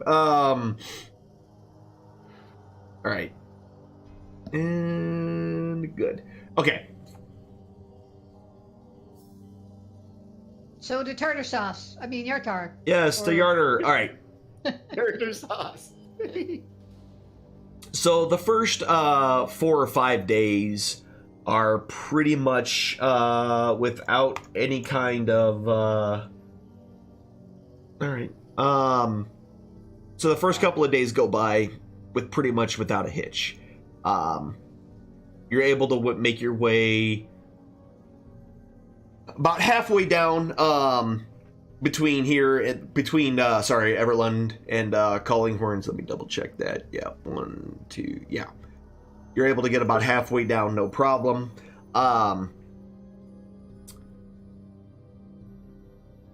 Another day goes by. and you find yourself at the kind of the intersection between here and Noanar's Hold.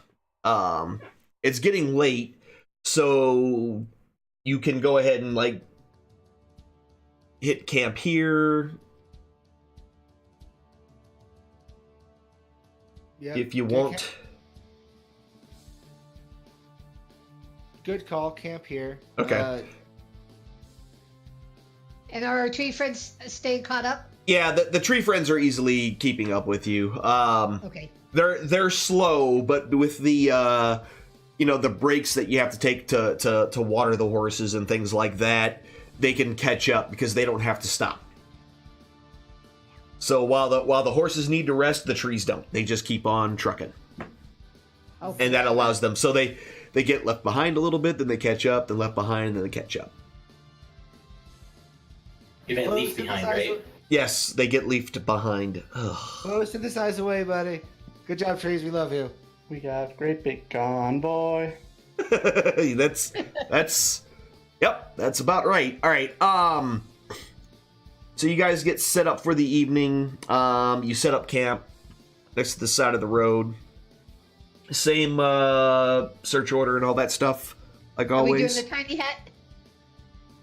Well, now there's an issue with the hut. Uh-oh.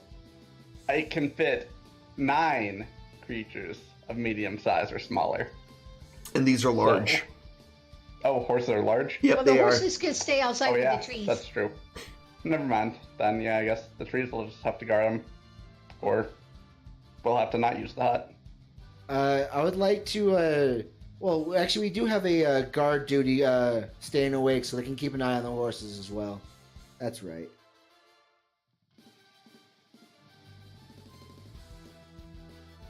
So, are we keeping up with the same guard duty at night? Yeah, Works we for may as me. well. Perfect. All right. So the same order that you are spending the night in. Let me pull that up because I don't remember what that is off the top of my head. Boop, boop, boop. All right. Yeah. So, Morgren, you and Gregic, both of your shifts kind of go by without any kind of anything going on. Skamos, I want you to go ahead and give me a perception check. And you guys are in the hut, correct? Ooh, yay. Yes. All right. Yes, we're in the tiny hat. So, Skamos, off in the distance somewhere, you hear a faint...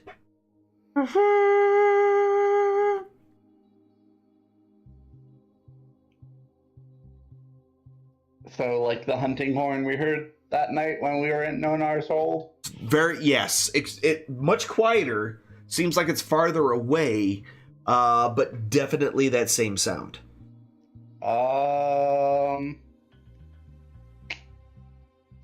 I'll wake up Huss and tell him that I heard the same horn that we heard while we were at Nonar's Hold and see what he thinks we should do if our horses are in danger. If our horses are in danger. Alright, so you wake up Huss. Yep. What do you want? What you want? Leave it alone. I I heard the same horn that we heard while we were in Nonar's Hold. Do you think our horses will be fine for the Are rest you of the night? sure it wasn't gas from the dwarf? It was extra squeaky, and I didn't smell it this time. Okay. So I'm gonna say no. That sounded far away, you said? Yep. Well, maybe both of us should keep an eye out just in case. Sounds good to me. How big is that hut? Again, does it... 10-foot radius immobile dome. 10-foot radius, got it.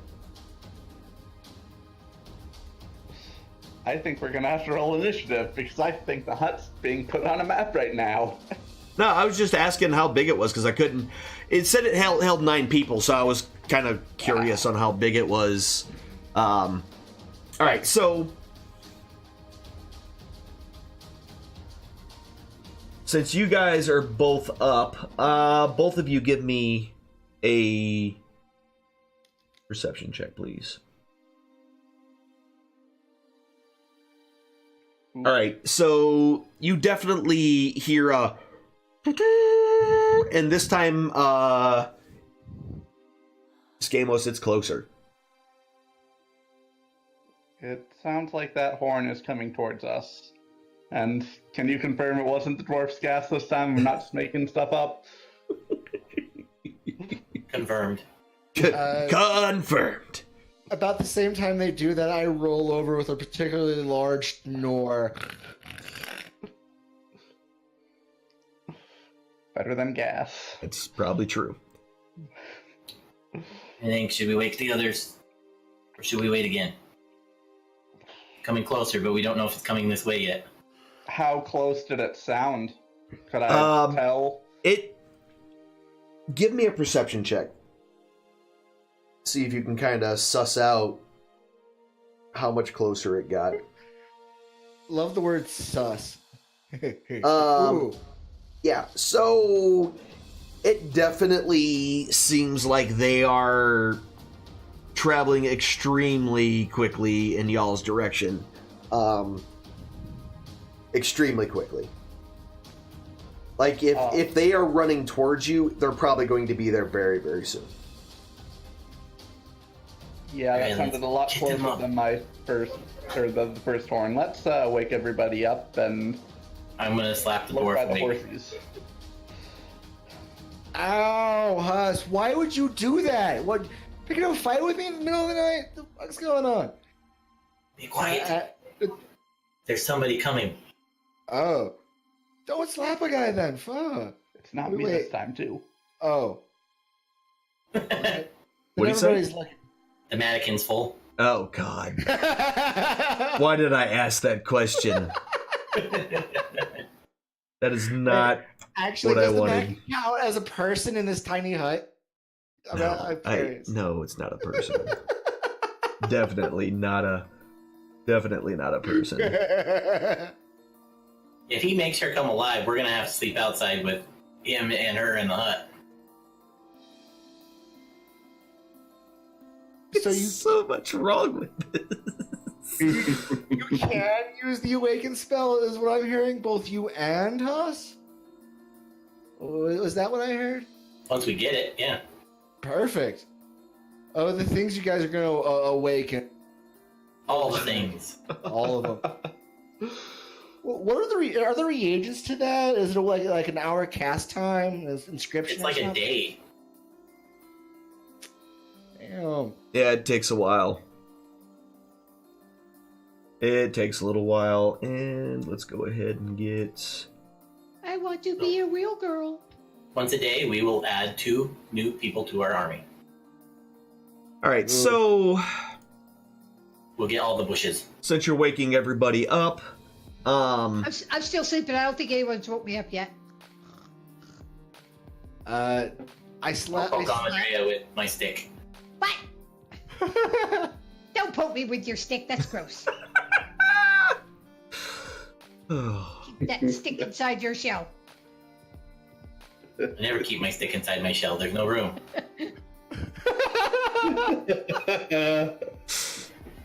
Oh dear God. Well, now that I've been poked by the turtle stick, I guess I'm awake. Aw, yeah. Alright, so the horses are kind of being held by our 2 treant friends, but as far as the horses are concerned, they're just tied to a tree. They're holding on to the horses for you as you guys sleep inside the hut. And where's the road? It is off to... You're not too far off of it, actually. I'm guessing we're right there at the T. You're kind of right at the... Yeah, you're right at the T in that general close to that general vicinity. The road itself, there's the edge of the road right there. Hopefully that updates sooner rather than later. If not, I'll send it in a second here. So the edge of the road, That is some fancy drawing there. you know, I have a mouse and a shaky caffeine riddled hand.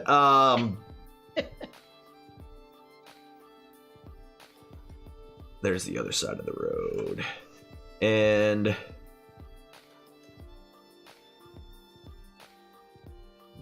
yep. There we go. There's that edge of the road. There's that edge of the road. And it kind of got a nice little curve here. Whoop. So we're on the Moors side of the road, right? Yeah, you're on the north side of the road. Okay. And they're probably going to be coming up this stretch of road here from the hold. Yeah, so Skamos, you were definitely able to tell that it was coming from the south of you.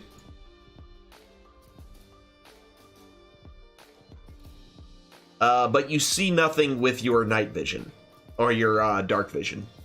Nothing could be seen from where you are. Here, try these, Gamo. See if it works. Hand him the goggles again. Put them on and see if I can see anything to the south.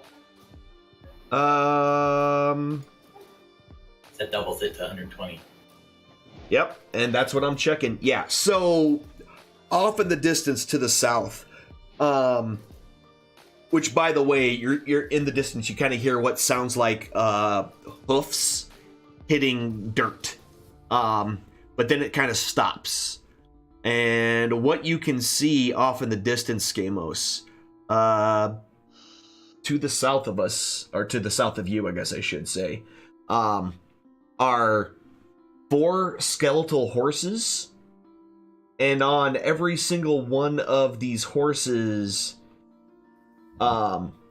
sits a kind of skeletal form.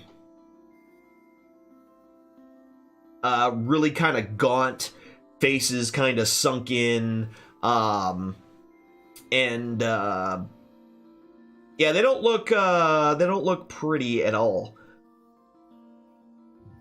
I hand Huss back the glasses and say, Skeletor's army approaches. Nah! Skeleton zombies? Ooh. That Ooh, we sounds... got some undead, maybe. There were 5 horses that I could see, or skeletal horses that I could see, with a skeleton riding each of them. Doesn't our pally hate undead types? I could turn the unholy. Ooh. Fancy.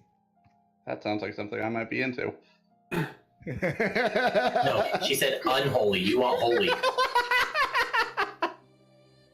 Dear God. Oh, that's great. That's why your mannequin looks like Swiss cheese. Everyone thought it was termites. No, just a tiefling. Poor tiefling. Well, actually, poor Quinn at this point. I worry at this point if you actually do awaken this particularly holy mannequin that the life form might not necessarily appreciate all the holes. Yeah, she's gonna be pissed. I thought it was termite too, but it was a woodpecker. Oh, good God. That's a terrible joke. All right, it's not a terrible joke, but it's not a great joke either. It's not too bad. It's not too bad. 1 or 2 people laughed. I'm okay. So, skeletal Forsaken army, you say? Ooh. Can we murder so it? there's definitely, like I said, 5 skeletal horses with some very gaunt, unfriendly looking. Why won't it let me put this one on there?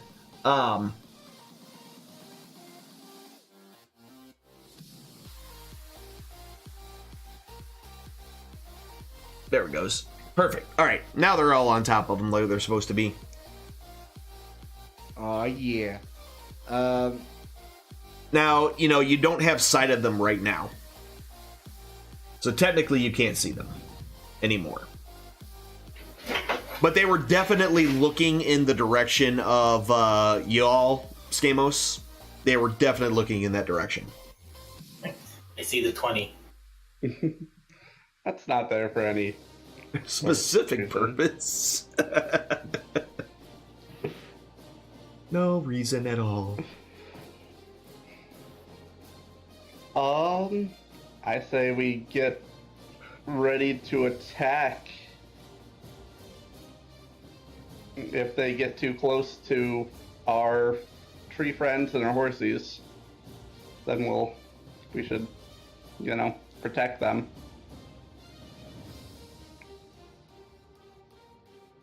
Pull me out of the tent, baby. All right, so it's like y'all making concentric circles up in the. Why is his 20 so much bigger than mine? Because I'm a turtle. I don't even know how to take that actually. You can take that very well. I mean, Why is your 20 bigger than mine? Genetics, baby. That's why. giggity. Now my 20 is a different size than my first 20. Okay. So essentially, the easiest way to draw these that I've found is you just pick a point, and you drag it out directly Okay, along. Make 20 even bigger. Yeah, drag it directly along the ground, across the. Part of the problem is I got to redo this battle map. That's part of the problem. Because we have for whatever reason, whenever you let the system draw the grids, it's impossible to get it to match the one if the grids are already drawn on the map. I've not found any way to make that actually work, so it gets slightly off. So There's like 3 sizes of 20 for me, so. yeah, Do I get the biggest one? no. It depends on what you want. If we're all going to be in the biggest 20, we probably don't want the biggest 20. Let's see, Oh, yeah, that actually 10, comes out to be 15. like a 30. Yeah, that's way closer to a 30. That's why, geez, you went at an angle. Yeah, so it gets wonky with the angles. That's why it's like usually you go straight up or go out to like, and That's why. yeah. But when you go at an It's- angle, it'll be kind of wonky.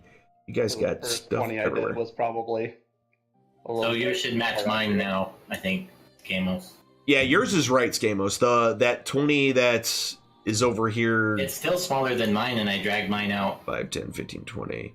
the center. But I'm actually counting the numbers, or counting the thing, and it's the right size. So is mine, isn't it? 5, No. 10, 15, 20, 5, 10. It's because you're not exactly on a point. That's why it looks weird. If you're right on an intersection, it works a whole lot better. So anyway. Are you guys trying to drop shield? Almost said drop trowel, which is not the right thing. So as you guys are kind of getting ready, Yeah, please. Sorry about that.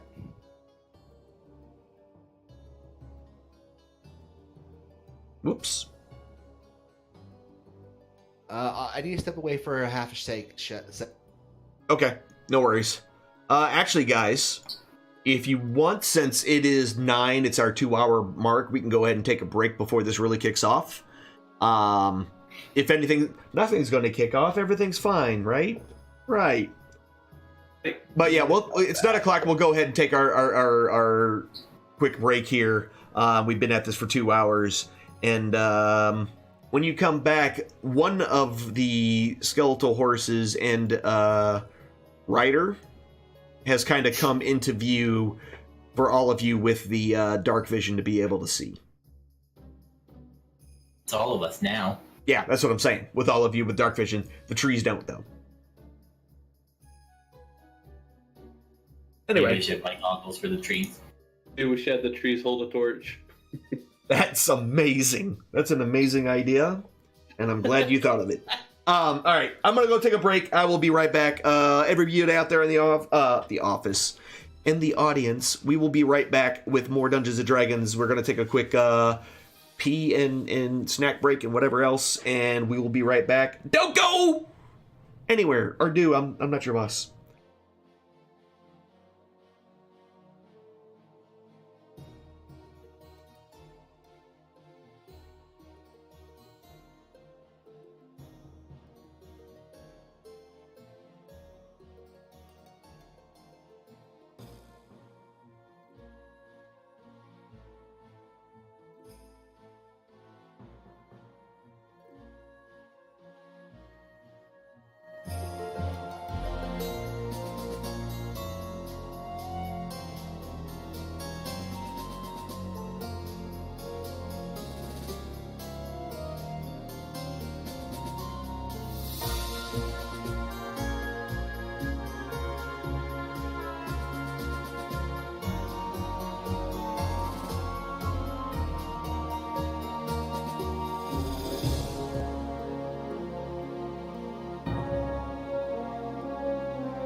Scamos, you there?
I've been eliminated.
So I'm back. So everybody out in the chat, if you are new here and you're kind of wondering what we're doing and what this is all about, we are currently in the middle of playing a Dungeons and Dragons campaign.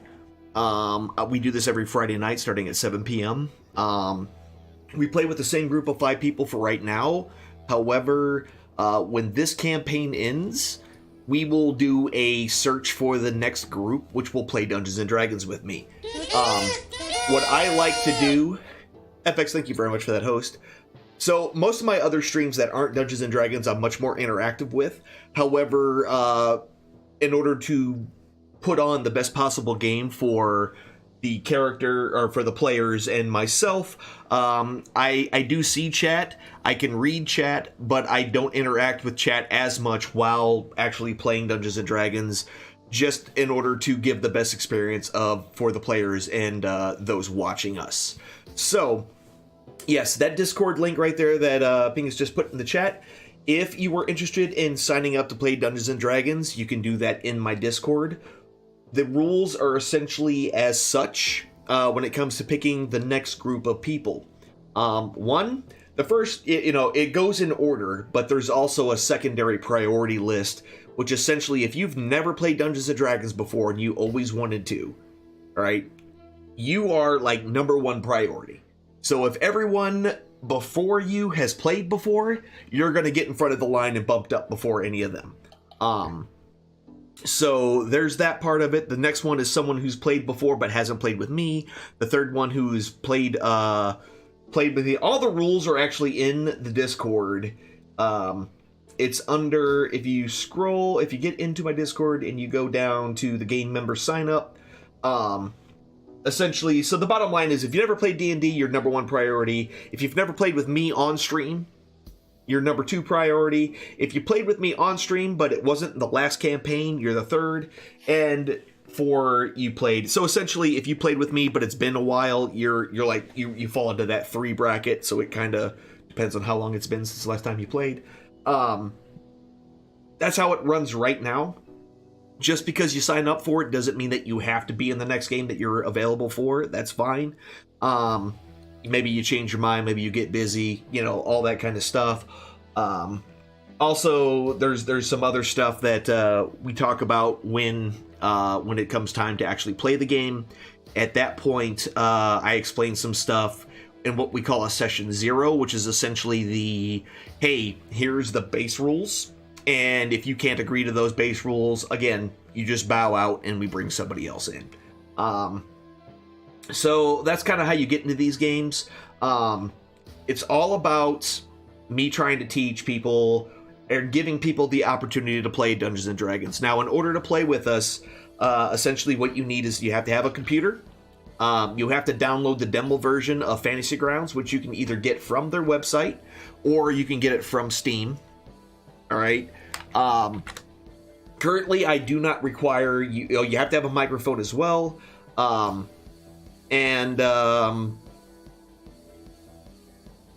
It picked the wrong thing. It should.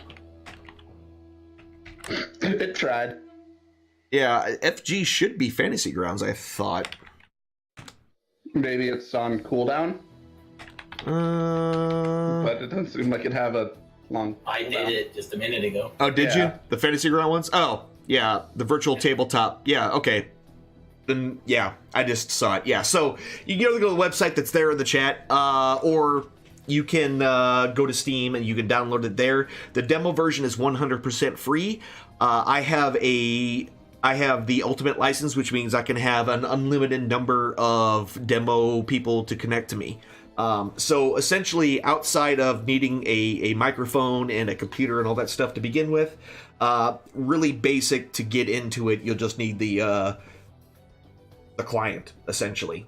And then I act as the server and we get to play together. Currently, I have no requirements for any kind of camera or anything. That may change in the future. I don't know. I won't. Even if I start putting my players' pictures, it will be completely voluntary. So if you don't want to do it, it's not going to be done. I actually have a scene that I've been kind of halfway working on, which I can show y'all. Por favor. Let me. I gotta find it. I bet. No, it's not that one. Not that one. Top screen. Yep. So very similar to the to what I have with my normal stream, just taking a lot of the ticker box stuff off, and this leaves spaces for 5 essentially mini player portraits where we can actually have the actual players' faces in there, and you can kind of see the stats of their characters around them. It's a rough idea right now, but that's in the future. So anyway, that's what we're doing here. We're playing some Dungeons and Dragons. I am always about answering Dungeons and Dragons questions if you have them. There's a DM, Ask the DM section in the Discord. I love teaching people how to play this. Before I started playing it on stream, I was just running tutorials on how to play teaching people how to play. So thanks, Biggie. It's something I'm starting with, trying to just play around with it, and essentially that one little bordered off area is where the gameplay section will be kind of pushed up, and that leaves some stuff at the bottom or whatever. We don't know yet. So, Hey, Alan. I would be interested in submitting for the time being, since I can't run a camera on my PC. I'd be interested today if you want. I'll submit you a real life photo of me. no, it's fine. This is for like a future campaign. This is going to take some time and logistics, essentially. So I gotcha. Yeah, no worries about it right now. But anyway, guys, so that's in the future. That's what we're kind of looking at starting to do, is kind of spread it out. Kind of like if you guys have seen Captain Robert play D&D, something similar to that, more, in the how I do things kind of style. So that's it. We're gonna, I think, is everybody back? Yep, By I the think way, so. I have a question. Yes. 42. So I had an idea, and I was wondering if it was possible. So, It's possible for you to have an idea. yes, possible for me to have an idea. Thank you. You're welcome. Inconceivable! I cast a concentration spell. Yes. It has to be line of sight still, right? If it says so, yes. Generally, yes. You have to have line of sight. I don't think it said anywhere line of sight, but Okay. because I was reading through it. Now, if you cast a concentration spell, are you still technically casting that as you're concentrating on it, or is it cast and then you just do other things? Yeah, you can do other things while you're concentrating. You can cast other spells even, it just can't be another concentration spell. So my question is now, if I cast a concentration spell and then Skamos casts his tiny hut and I'm inside it, will it go through since I have line of sight? At that point, you're just concentrating on the spell. So you're saying that would work? I said that you're still concentrating on the spell, so the spell still exists. It doesn't dissipate. But I couldn't cast through the dome. No, because it specifically says you can't cast through it. Okay. It does not specifically say that you cannot concentrate through it. And Alrighty. didn't we learn last week that as soon as you leave the tiny hut, you can't go back into the tiny hut? Yes. That is correct. Once it's cast, if you're inside and you leave it, you can't go back inside the hut. So now I have ideas, Skamos.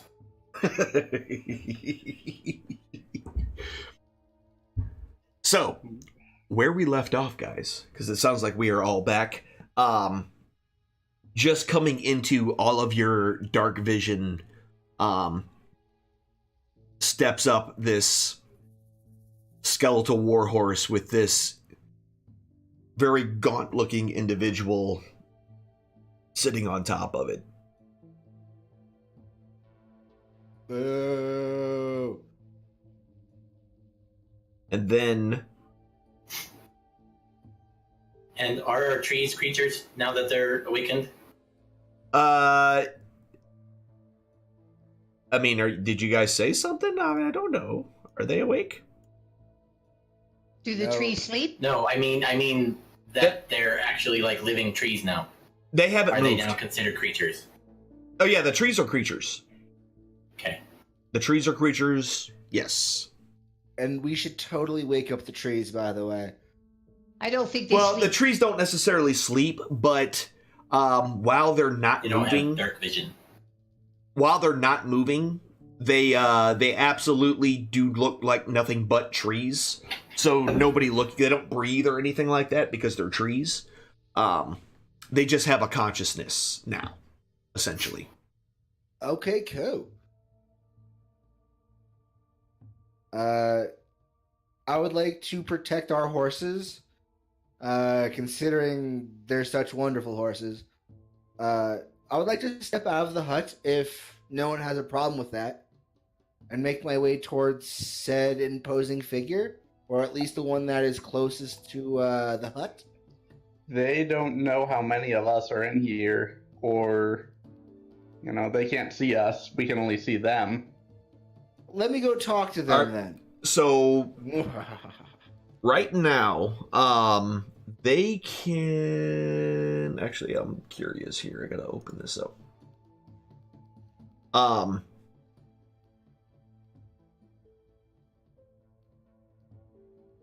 Yeah. So they're starting to kind of. It looks like you can only see the two that are right there, essentially. And these two seem to be kind of maneuvering and circling around the hut here.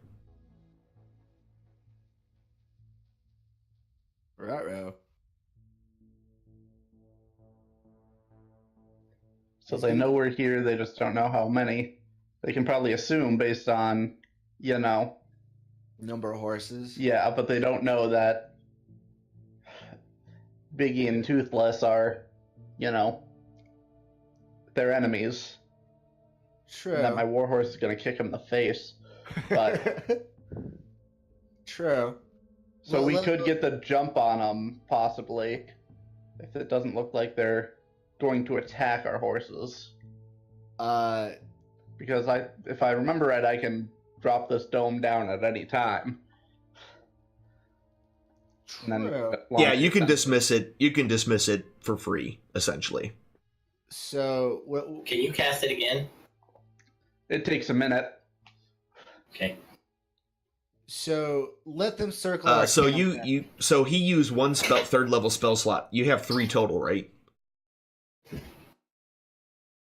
I have Stamos? 3 total, yes. Yeah. So you had to use 1 in order to put it up for the night. So we Now- didn't get a full long rest in, so... No, I yeah, only you don't third. get that until basically the morning, essentially. That's what I figured, but... Yeah. Your spells come back in the morning. So, yeah, that spell slot's still gone. So you only have 2 third level available right now. So I like the idea of the ambush. Let them keep circling the tent, and as soon as they get close enough to where we could charge them in a single turn and get some swipes on them, I say you drop it at that point. Thoughts? Either that or if they group up enough that my fireball will hit, a lot of them. As they spread out more. I can dig it. Let you play timing on how you do that. So,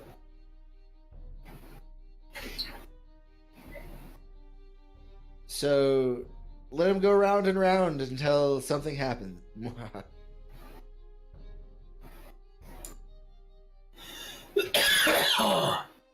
My ear balls. What?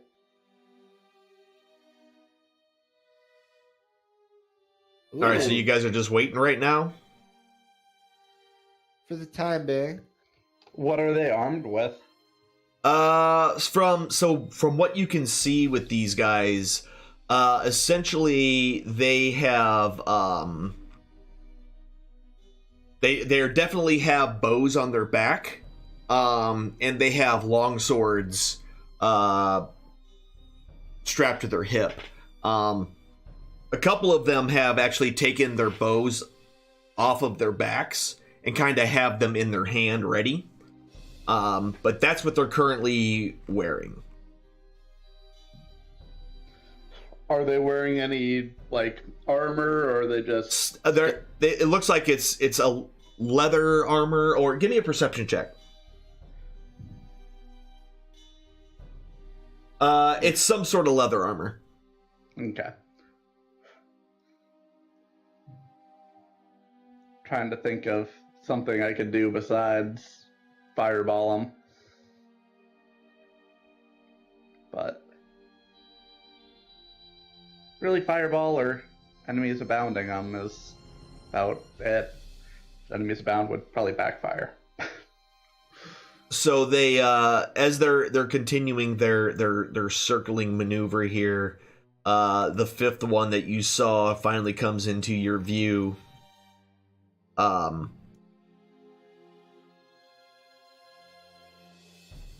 then the one sitting on number 4, essentially, I'm just going to move those guys north of their actual mounts. It's just easier that way. This one's getting kind of close to Warhorse, your third horse, whoever that belongs to. Y'all should give your horses names. Rufus. Get away from my horse, Rufus. My horse, Rufus. Number 3 is Rufus. That's your horse. All right, it's the dwarf's horse. Mine will be Remember Bushy. Anyway, so we're just gonna go Rufus real quick. Mine will be Waffles. We'll get to naming them after this. Let's move on. So Rufus, actually, hold on. Screw it. We're here. We're here and we're doing it. We got Waffles. We got Rufus. We got Remember Bushy.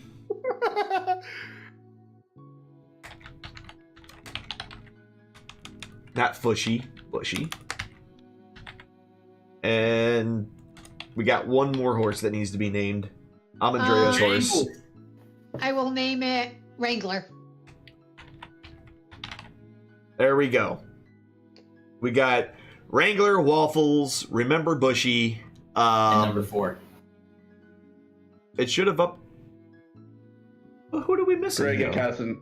Oh, I thought Greg said Waffles. That was me. Pingus. Oh, all right. Then what the? So hey. So where's? Alan? Oh, there's 4. All right, Regic. Jangles. Huh? Oh? You broke Bojangles, up. You broke up, so I couldn't hear it. It sounded like you said Diego, but I didn't think that was right.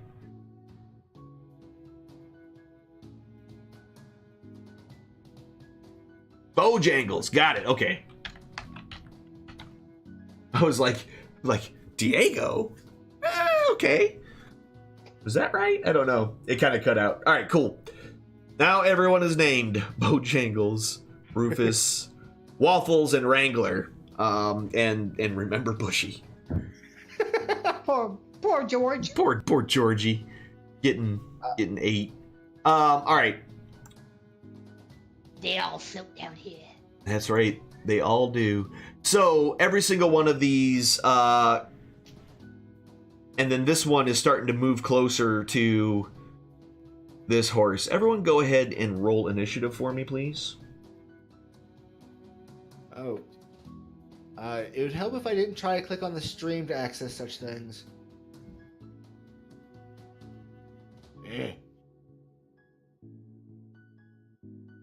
All right. So, we have. All right, Rufus belongs to Skamos, yes? No, Rufus is the dwarf. Rufus belongs to the dwarf. Jesus. There's too many names! There we go. What did you roll? All right, so Greg got 16. Just making life easier for everybody. Because technically, this is how it works. Yeah, we'll screw it. We'll worry about it later. Anyway, so what's everyone rolled initiative? We're good there.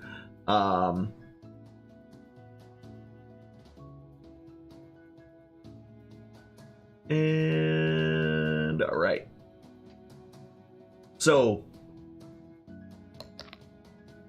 the first couple of them, number 5, we'll start this over from the very beginning. At the very beginning, Are we all still in the hut? oh yeah, I gotta put you guys in there too, probably. I was gonna say That might be helpful if I actually add you guys to the fight as well. Right. It might. It may assist in this whole thing. Holy cow. Alright. There's Armandrea, there's Morgan, there is Gregic. We're so tiny.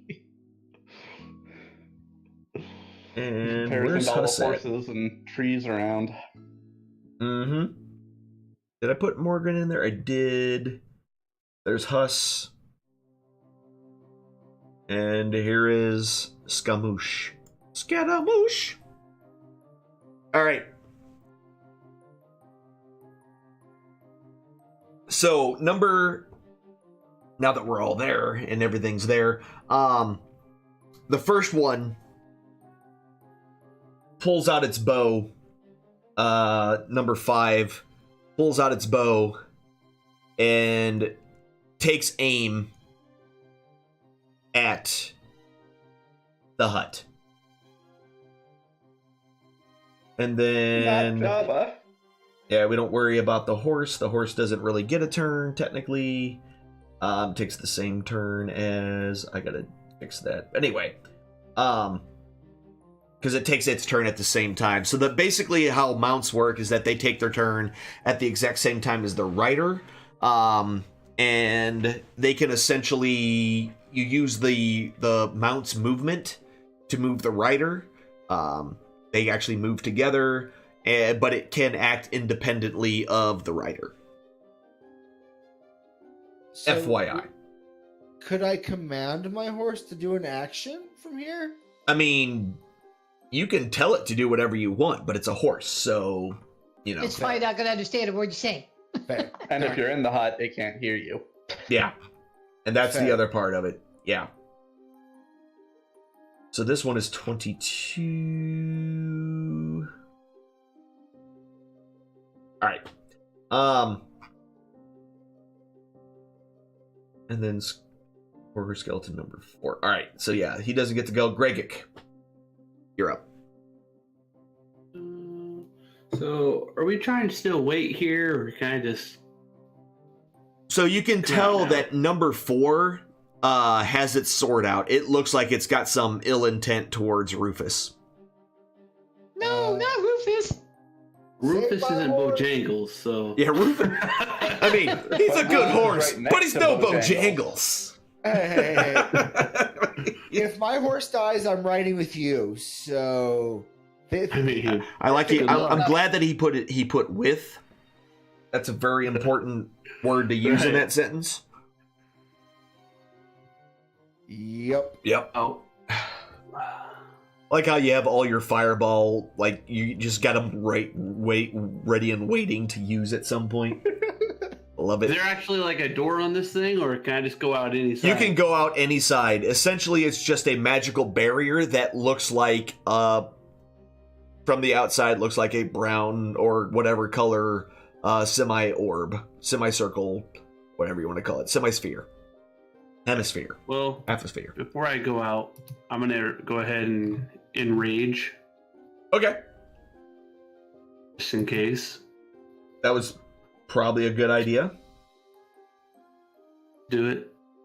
It did it right. Yeah, it did it. Do it to it. Okay. Go ahead and come out. All right, so as soon as you walk out, the one that was aiming its bow at it is going to take a quick shot at you with its bow. Good one to shoot. But it is going to go ahead. Let's give it the -2 because it's trying to shoot through horses and trees to shoot you as you come out.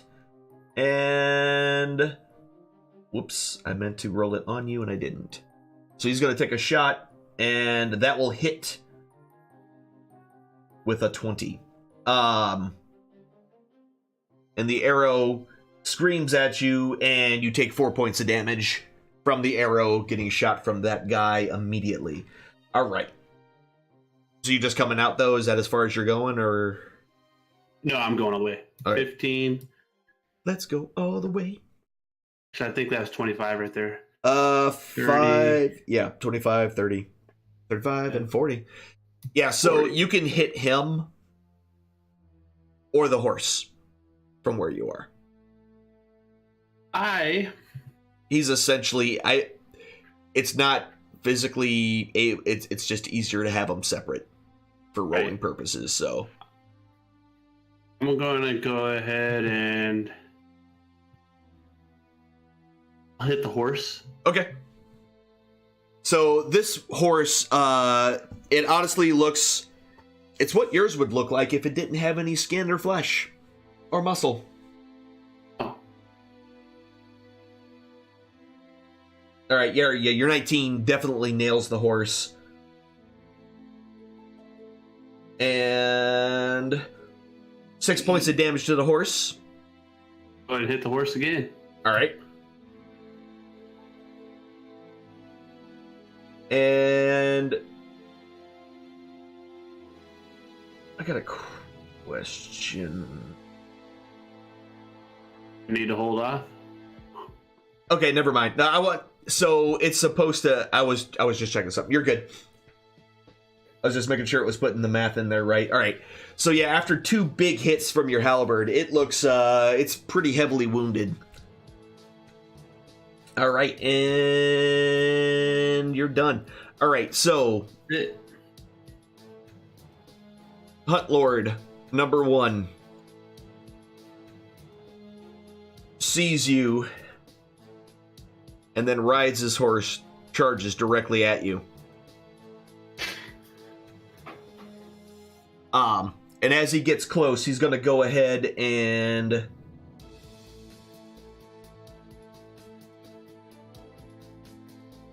he's going to attack once with his longsword. I just attacked the horse like an idiot. He attacks once with his longsword at Gregik and will miss, and then reaches out with his hand and tries to take a swipe at you. And that one will also miss. Ooh, spooky. What does that mean? Who knows? Oh, that's right. I know. All right. So that was him and his horse. I believe. Yeah, so his horse is going to go ahead and try to nail you with its hooves.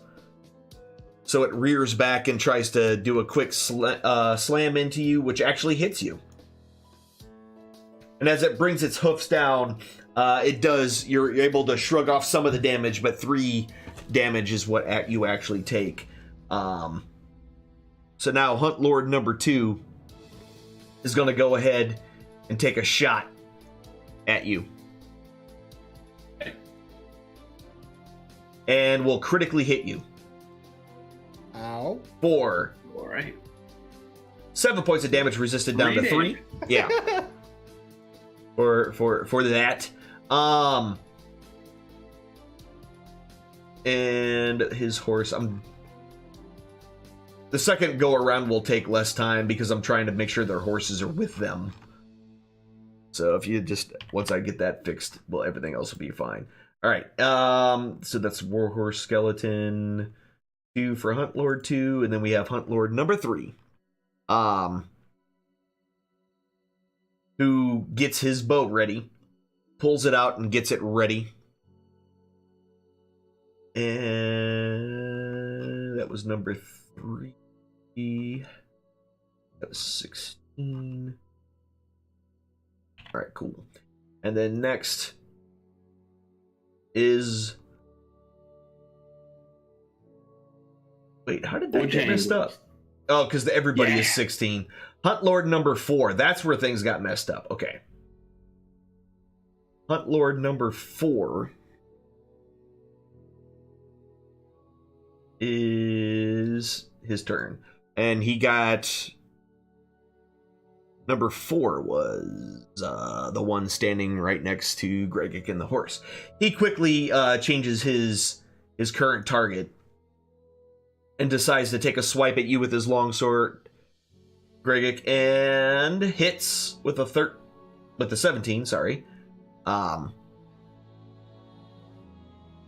for 1 point of damage, and then swings with his hand at you, and critically hits for 5 points of necrotic damage. So you feel, you kind of feel some of your life essence being drained from you, and then now you have to make a save, which you fail. Can I use my ability to help him with his save? Do you? He's not Is he within. close enough He's not to me? within 10 feet. Ah, dang it. Yeah. So your hit point maximum was also reduced by 6 points. Oh. Do I do that, or will it automatically do that? Just kind of keep a note of it for right now. It may not come into play because that goes away after a long rest. But for now it matters, because if you get healed up, you can only get healed up to 6 minus your maximum for right now. I guess we could just remember what your maximum is and just do it now. That's fine too. Either way. So don't let them scratch you. They don't clean their fingernails. Yeah, they definitely don't clean their fingernails at all. Okay, and this was all 16. Yes, cool. That was that one, and the horse doesn't do anything. The horses just kind of freak out a little bit because there's not much they can do. Actually, Bojangles is not near anybody, so he's just freaking out. Wrangler's not near anybody, he's just freaking out a little bit. Amandrea, you're up. Okay. Since we are fighting undead, I am going to cast a level 2 Divine Smite on myself. So Divine Smite, I believe, is that a spell or is that one of your abilities? It's a power. Okay, yeah. So I would you do that after you hit, and then it lets you do extra damage on that hit. Oh, okay. Well, then I'm going to come over here and attack this guy right there. Okay, do it. So I just attack him and then Roll, it'll yeah. automatically do it? Or? Yeah, it'll automatically, because it just gave you the effect. So after you attack him...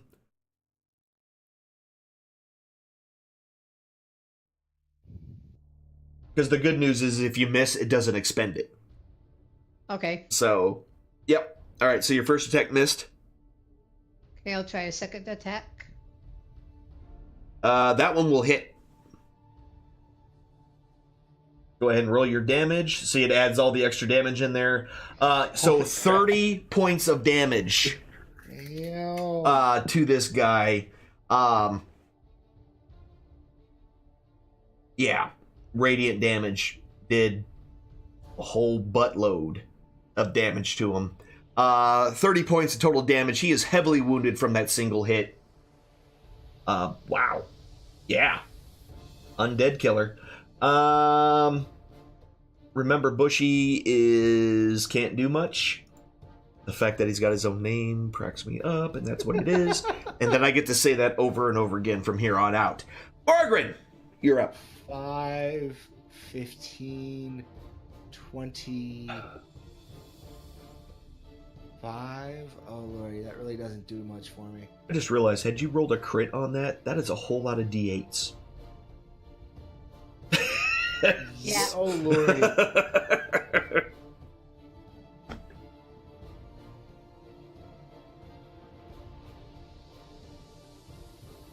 There isn't much. Okay, so I'm not swinging this turn. No matter what I do. Okay, I can live with that. You should be able to 5. reach the guy I reached. I have 25 movement. Yeah, dwarves have little legs. They don't move as fast. Ow. Yeah, 50, 20. 25. Oh, hold on. Alan's counting here. 5, 15, 20, 25. No, you can get right behind Amandrea. Exactly. Dwarfs! That's right. Doesn't your leaping slash or whatever give you an extra 5 Yes, feet? it does. Actually, Yes, it does. It gives you 10-foot reach. Thank you, Bard, for that one. Well, leave it to the bard to tell the fighter how to fight. Jeez. God, dumb fighter. This is what I get for having an int of 8. That's right. So I'm already expending the Yep. I have you now. privacy point just to hit it. Yep, 25. That's going to hit him. Here we go. He partially resisted that, but another 6 points of damage, which he will partially resist as well. You're attacking number 1, correct? Yes. That's the only one you can attack. That was a silly thing for me to ask. Alright, cool. And I will be using second of 5 Yep. supremacies to leap at the motherfucker again. Yep, 14 will hit. Ooh, got lucky. Hopping in and hopping out like a little bunny.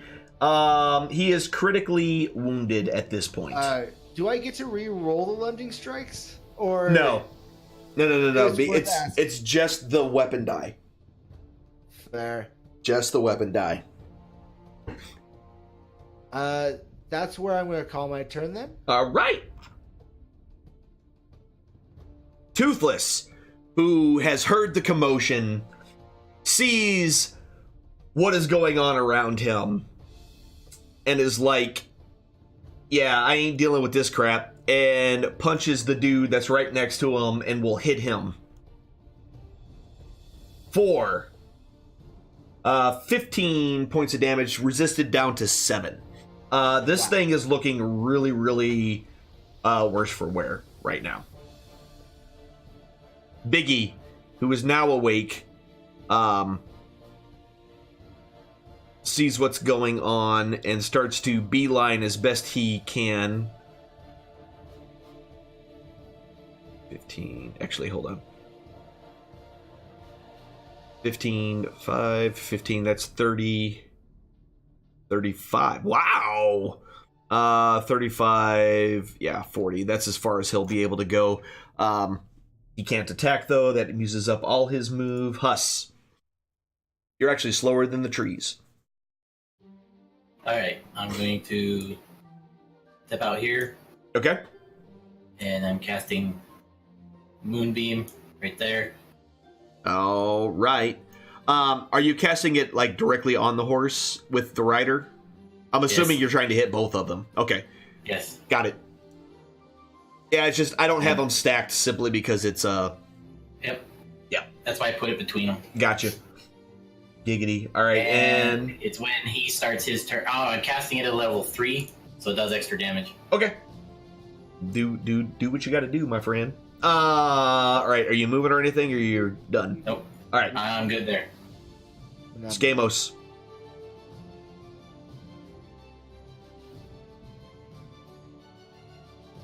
Do I know if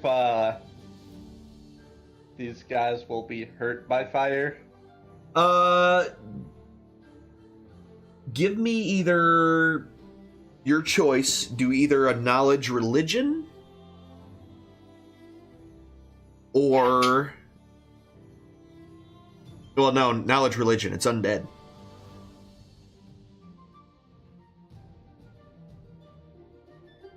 Did you change your dice to red? I just realized that. Yeah, I made them orange, so they're fiery. Okay. Yeah, I was like, that's kind of. That's why my circle got red too. Yeah. or All right. orangey. Yep. All right. Yeah. So 17. What you know about these guys is essentially that they are that fire should not should be fine against them. Okay. The only thing that you can remember is poison will probably be absolutely worthless against them. That's what I figured. At least for the poison bit. I wasn't sure if, their bones could light on fire, but I guess cremation's a thing, so. That's true. And I'm assuming that Barbarian Rage doesn't make you take half damage from fire? You would assume correctly. Okay. Then I'll attack these guys up here and not even ask. I wouldn't know. So you're gonna have to leave the hut though before you do that. Oh, well, nobody's in the hut, so I'm just gonna make it go away. Go and away. All right. Waffles is targeting them instead of me, and that's hilarious. You what now? I clicked on them to target them, but I had Waffles clicked last, so Waffles started targeting everybody. Oh, neat. That's fun. Hold on, I gotta get out of drawing mode here. All right, so that goes away.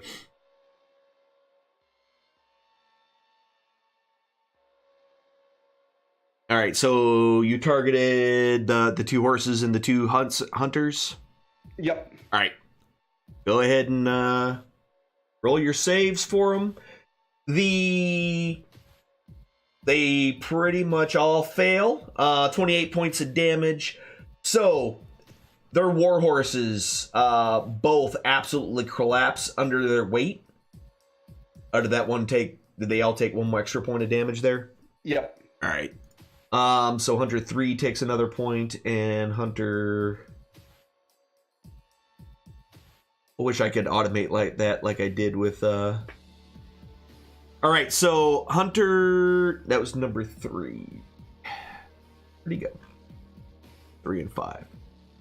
5 takes another point of fire damage, and 3 takes another point of fire damage. Got it.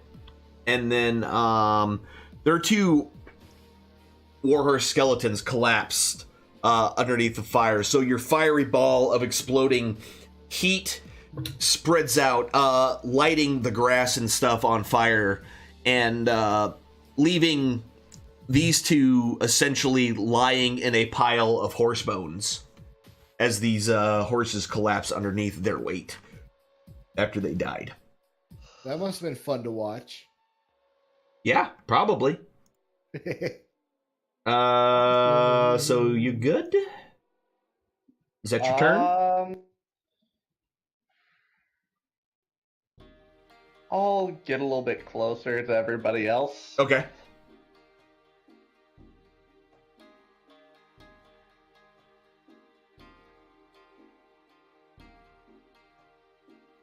Right there seems decent. Perfect. Okay. So we have Waffles can't do anything. Rufus,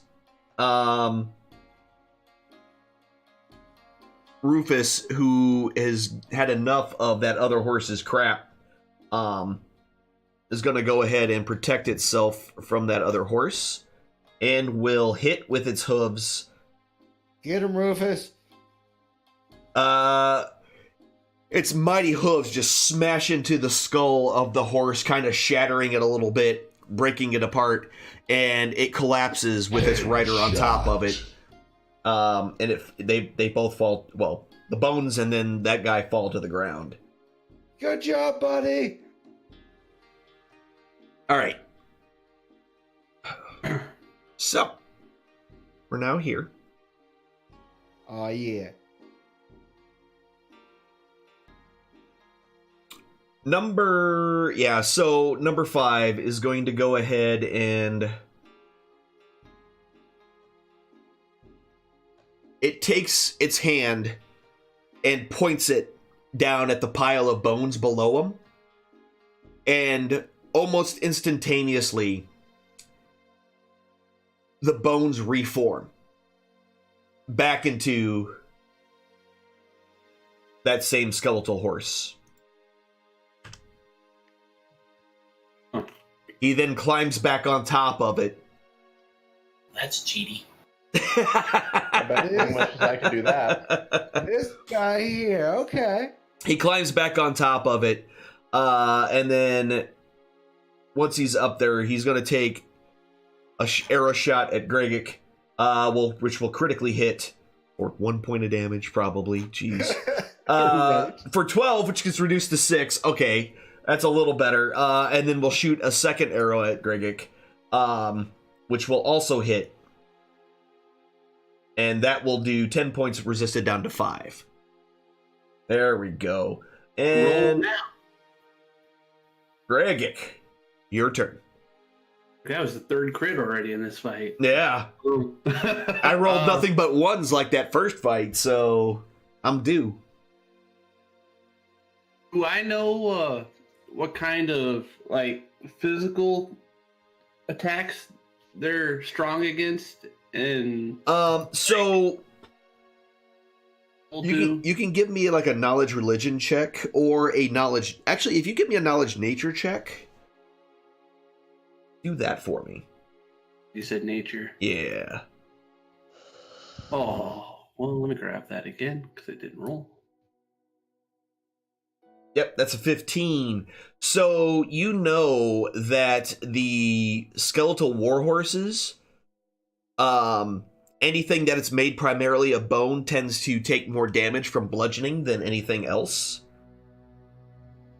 But for the other ones, you're pretty sure that from what you remember, most of the stronger undead that exist are usually resistant to most types of magical weapons. Or non-magical, weapons.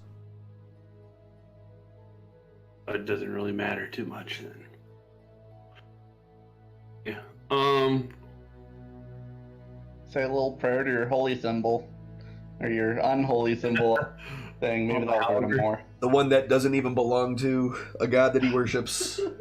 They stole from some poor tiefling. Deserved it. I guess I'll finish off this one that's right next to me. Okay. Oh wait, I'm gonna lightning strike that actually. Okay. I forgot I had that still. Yep. Yeah, that's still going. So yeah, you can lightning strike number 1.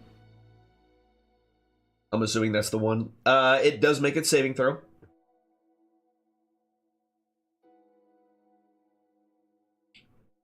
And takes 2 points of damage, but that shock is enough to completely collapse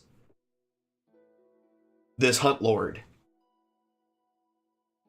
And this number 4 is basically right beside me, right? Yeah, he's on the horse. So yes, you can hit him if that's what you're asking. I smack him hopefully with my halberd. Yep. Oh yeah, that's going to hit him.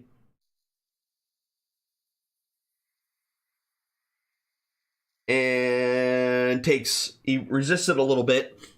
Takes 5 points of damage.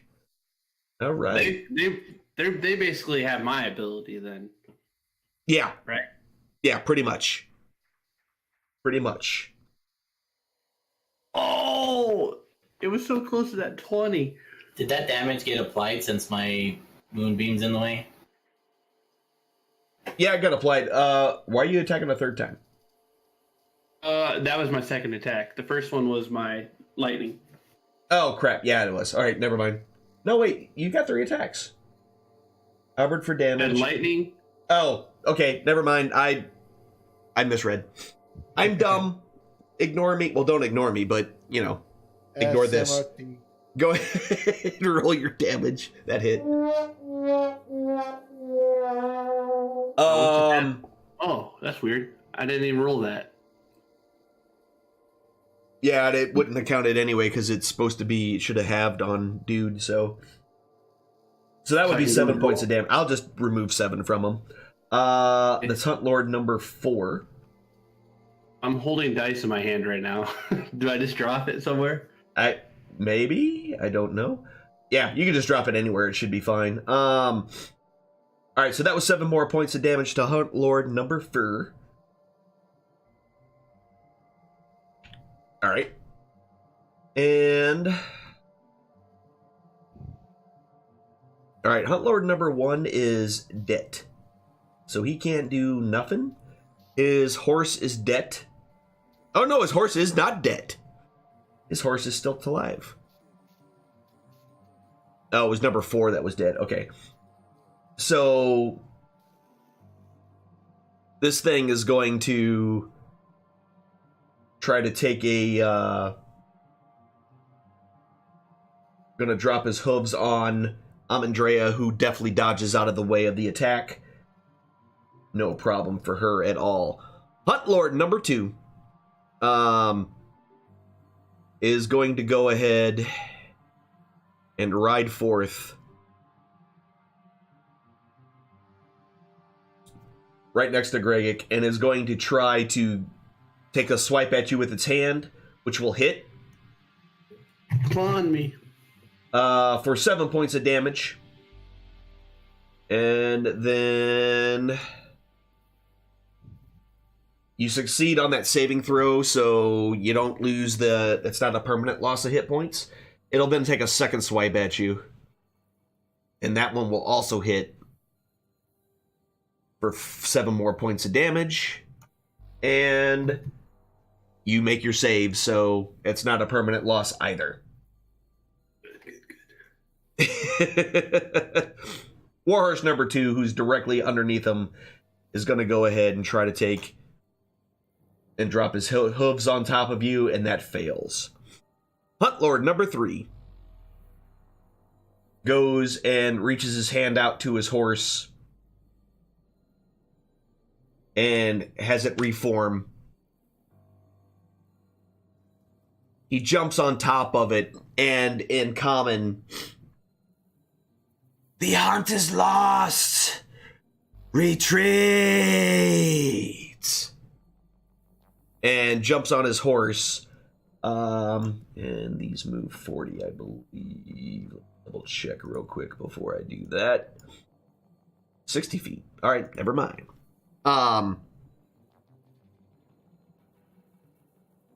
And starts to make its way 15, 30.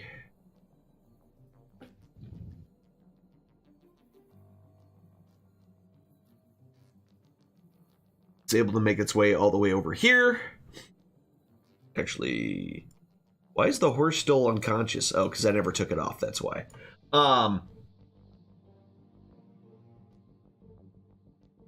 Okay. So it's on its way out.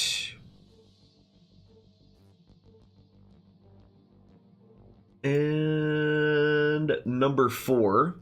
All right, so he is standing in your deals. What kind of save is that? Or you can just roll the save, I guess, right? He fails it. Bigger than crap. And takes 7 points of radiant damage. Your moonbeam burns into its undead flesh. Him don't like it.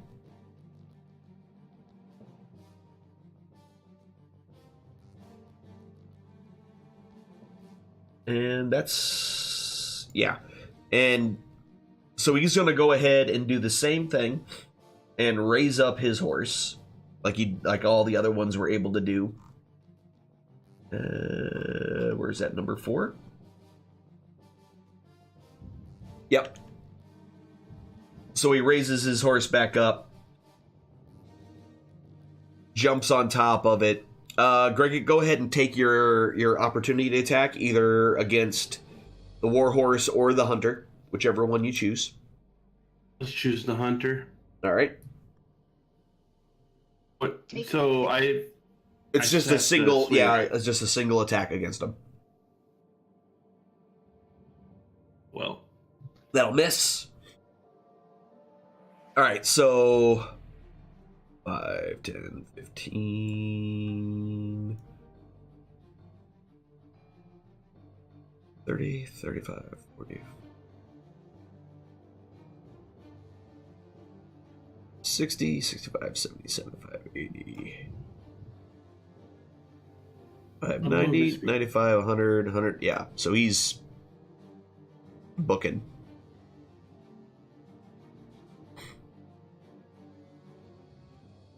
All right, so he's on his way out. That's number 2.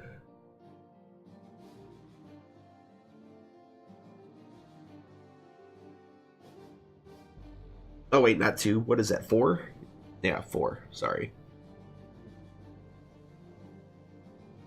Then I moved hunter number 2. That's because I'm an idiot. All right. Well, where's number 4? It is right here. Yeah, that's the one. Okay, cool. Got it. Now we're good. I grabbed the wrong one because I'm a big doofus. All right. So... Did Warlord number 4 not get to go? Oh, he did. He's the one who just ran. Okay, yeah. Yeah, he All right, just yep. ran. He's just the one who just ran. Bojangles, who is still being tightly held by Toothless, can't really get anywhere or do anything. Wrangler was let go, but it's kind of far from the battle and is just kind of standing there. Andrea, you're up.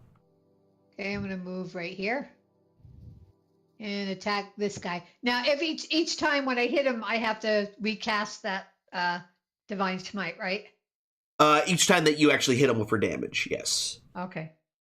You should still have it. Your first attack misses. Yeah, so this one hits, so go ahead and you cast it on yourself now, and then roll Okay. your damage. Yep, there you go.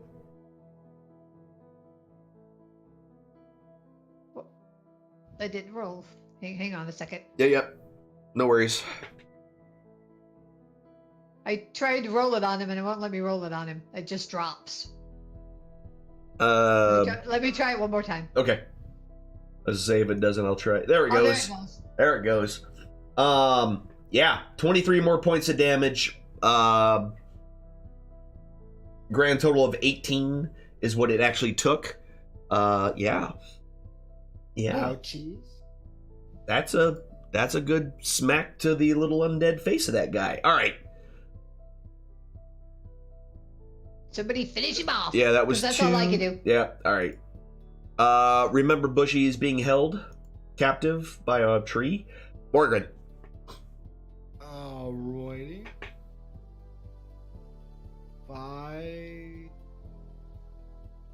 10, 15, 20, 25. I assume I can hit the rider from here. Yeah. Perfect. I'm going to take a swing at the scoon. Oh, Yeah, automatic miss. let's try that again. You know And- Do horses get opportunity attacks? what? You know what?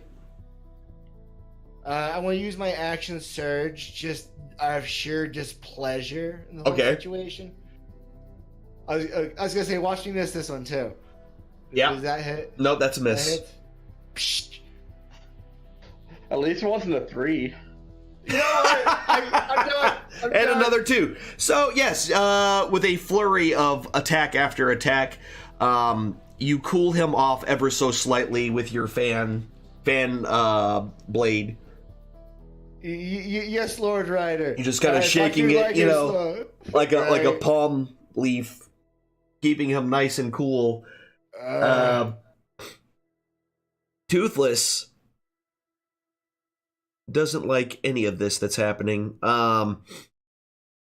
15. Yep. So he can get. Oh no, he can't. Son of a bitch. Can he step forward next to that horse and still hit because that rider's technically dead? Well, I'm kind of looking. I'm trying to see which way I want to do this because he can actually. Toothless actually has a reach of 10, so he can attack that guy if he wants to. So I think I'm going to, because it's the only thing I could really do, because I can't get to the other guy. So he's gonna try to punch this guy in the mouth and fail. Damn. Biggie. 5, 10, 15, 20. He'll try to kind of block this guy's path out.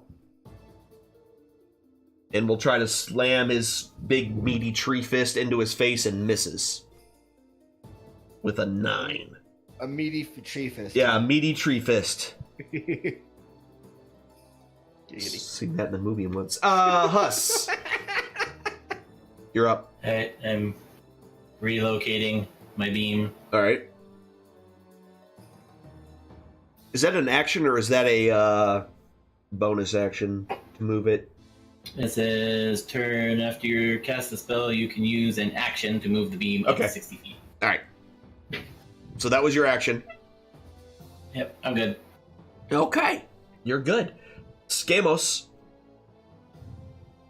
Famous Scamus. So, ready in action. Yes. Could I ready an action on... Because what I'm assuming is going to happen is they're going to try and retreat, but they're going to be together. And since 3 will move down next to what I'm assuming will be 2 and 4, once he moves down into that group, if that happens, can I chuck a level 4 fireball at him? What's the range of that spell? 120, I believe. Not sure if you've got... 150.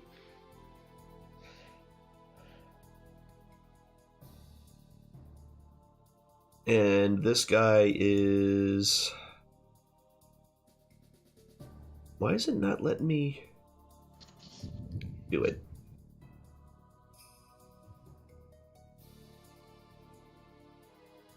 Weird. Alright, I don't know why it's not letting me try to do the little target thing, but whatever. I'm just trying to get a distance here. Let's do a pointer. 90. 90. Alright, I yep. can move down 32. Alright, yeah, so you move down. So you're gonna ready an action to cast a fireball on that group when all 3 of them together. What's the trigger? Tell me the trigger.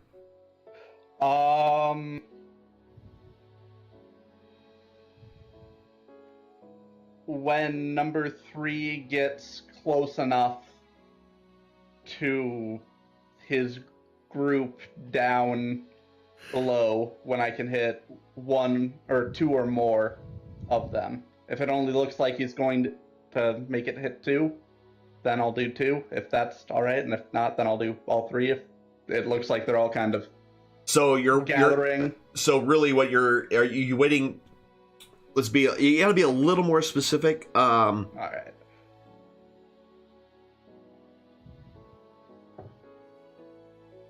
It's okay to be open-ended, but not too open-ended. If number 3 goes within this circle. Okay, now that'll work. That's a perfectly legitimate one. So if it gets close enough to that one, you're good. Yes, perfect. Yeah. So what you're essentially doing is you're preparing the spell. You're casting it all the way up to the point just before you release the energy. So it's essentially like a concentration spell. So you're just concentrating on holding it without releasing it. All right. So if you get hit, you have the chance of losing it. But we'll see what happens. All right. So you ready in action to cast that spell when number 3 enters that circle? Waffles is just going to hang out, eat some grass. Rufus is now actually away from danger, so he's not going to protect himself from anything. Hunt Lord number 5 is going to jump on his horse and ride like the wind, Bullseye.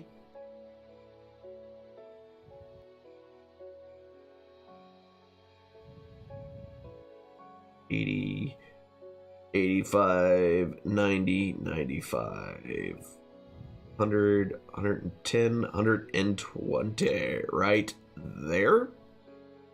He rides by us. Does he trigger an attack of opportunity? You know what? Yeah, I'm Andrea. You will get an attack on that dude. Okay. On the Hunt- number Hunt 3? Lord, number 5, sorry. Yeah, I moved him all the way down. So, Am I in range of that too? Is it that guy right there? Yeah, and that's going to be a critical hit as he runs by you. Okay, and then I'm going to use my effect. Yep. Because it's on a hit. So wouldn't that have triggered Skamos' desire to fireball the whole thing? Said 3. No, he said number 3. Oh. Wow, God. Because it was a crit. That is a lot of dice. I told you that's a lot of dice. Melt in its face. Jeez. So, 32 points of damage. Never mind. So, as this guy... the horse makes it there. As this guy rides by, Amandrea swings her sword up, and as soon as it connects, she channels the power, the divine power of her god through her weapon, and it gleams with such a bright, blinding light that his body just disintegrates into a cloud of powdery dust and floats and swirls as the trail of the horses disturbing the wind as it keeps running. So it kind of just follows behind in like a trail of dust and smoke directly after this skeletal horse as she absolutely obliterates it from existence. I don't think I need to do mine. Nope. Nope. Yeah, so that's what's... Yeah, that particular spell against undead, especially on a crit... Ta-da! Ta-da! If Greykick has one, couldn't you do it against the horse? If he wants, yeah. There's no point. I won't kill that horse. Okay. Alright. That's what you get for trying to run. Yeah. Sure, Seriously. yes. Gregic. You know, Hunt. I completely forgot she rolled a crit too. So, like, when the dice rolled, I was like, oh yeah, that was a crit when I saw like a billion D8s go flying across the screen. Great. I'm not within range for my lightning, right? For on 2? Or... Yeah, on 2. Yeah, That'd you be can hit 2. 15. He's not. He's technically on top of Warhorse number 2. Yeah, that's right. I keep forgetting that. Yeah. Okay, so I'll lightning strike 2.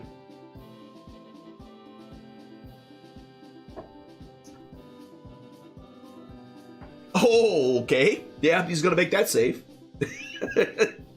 All the 20s happen now. Yep. 1 point of damage.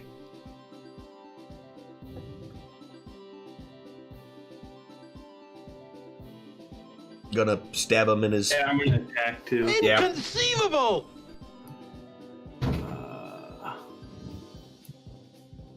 The first one's gonna miss. Then I'll swing with the second. Swing at your second, the halberd attack, right to this guy's noggin. And that will hit, though.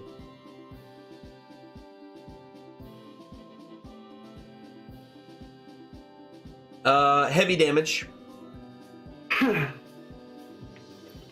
So it's pretty wounded right now. Alright, And then I'm Huntlord. done. Alright, Huntlord number 1 is no more. The pile of bones that used to be his mount will try to take off. You gonna take a swing at it, Greg? Why not? Okay. That'll hit it.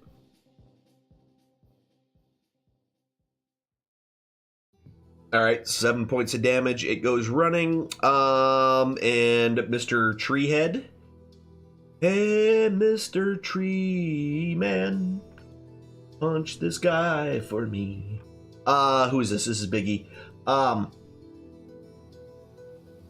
As this thing runs by, Biggie's gonna take a swing at it and hit it. And with its big old tree fist, absolutely shatters the horse into a million pieces. Matter of fact, Skamos, you are showered with flying bone and bone dust from the tree, from Biggie just absolutely smashing into this warhorse and killing it. Biggie smash! Yeah, Biggie smash. Definitely.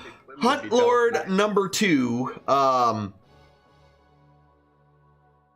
is definitely, he's on his horse. He is going to, oh God.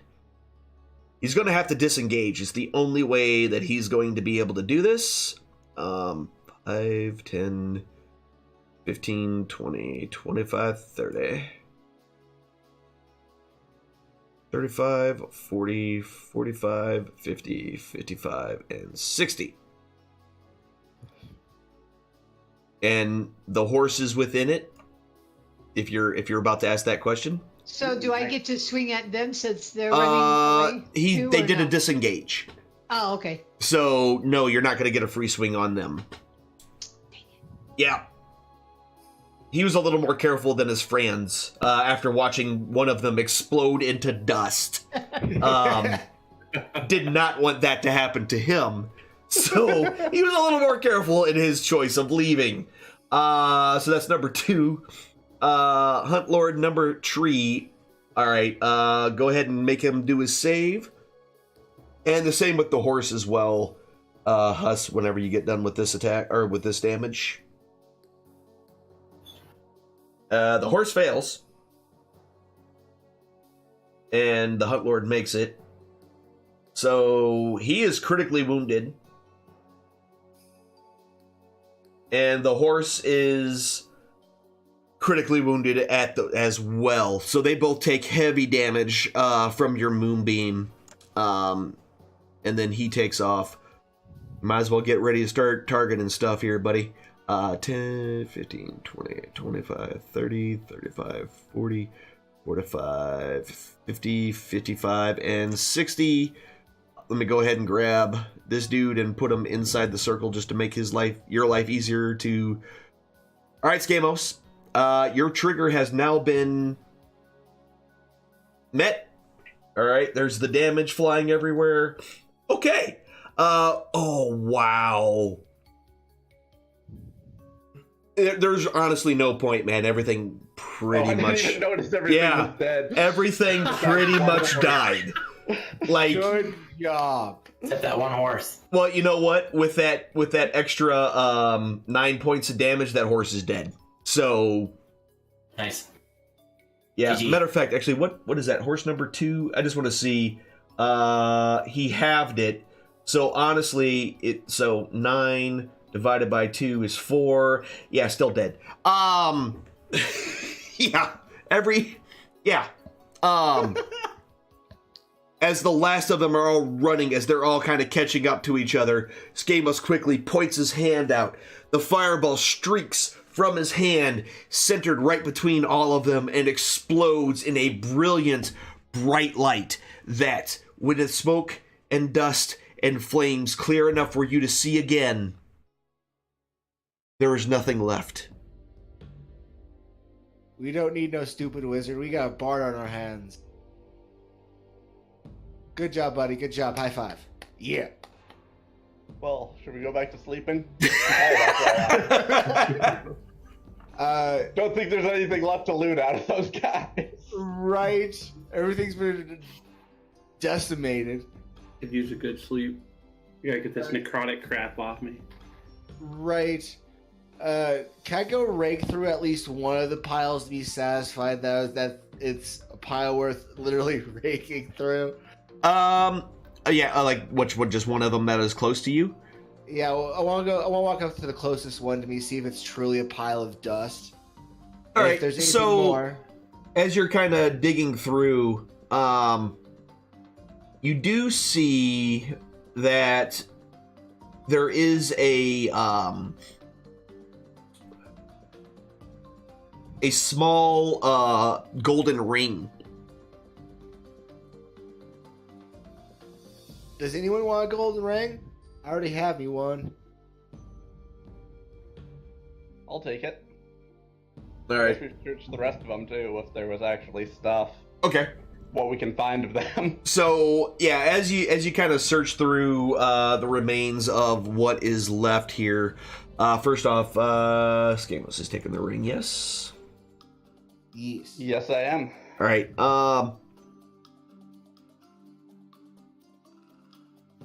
So it's a golden ring. It's set with a few bloodstones and kind of a circular pattern. It reminds you of something you've seen before. If you want, you can either do a history check or you can just do a straight up intelligence check to see if you remember what. It's actually kind of the same thing. So, let's go ahead and... What was that, an 18? You're pretty sure you saw some symbols that are very similar to this, in that, where you first heard it, in Nornar's Hold. Why am I not surprised? You at all? saw some of these, like this particular symbol, and it seemed to be like on some old tattered banners around the old keep that was there. All right, and so the rest of you, as you kind of search through the rest of what bodies and stuff were there, most of the weapons and armor like quickly started dissolving, and but you do have some coins that you've been able to collect from the group. And give me a second, and I will... All right, so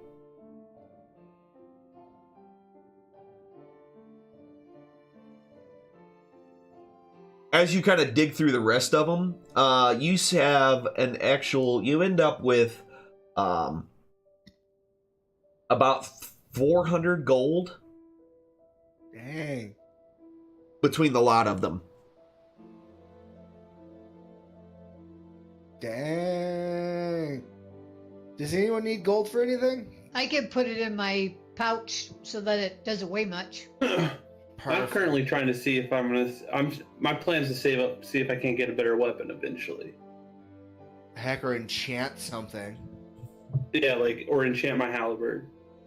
Okay. Right? I mean... And so... That'd be great. If we could split that, that'd be great. So Amadrea just wants to hold it.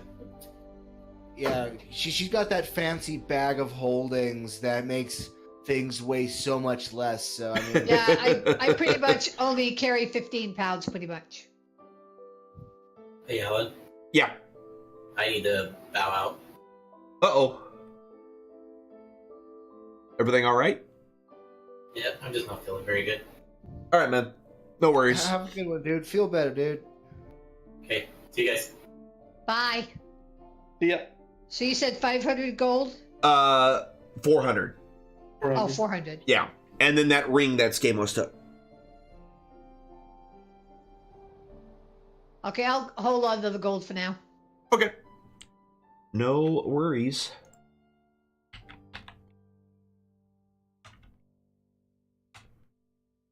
And then we just gotta rest for the rest of the night again? I'd like to.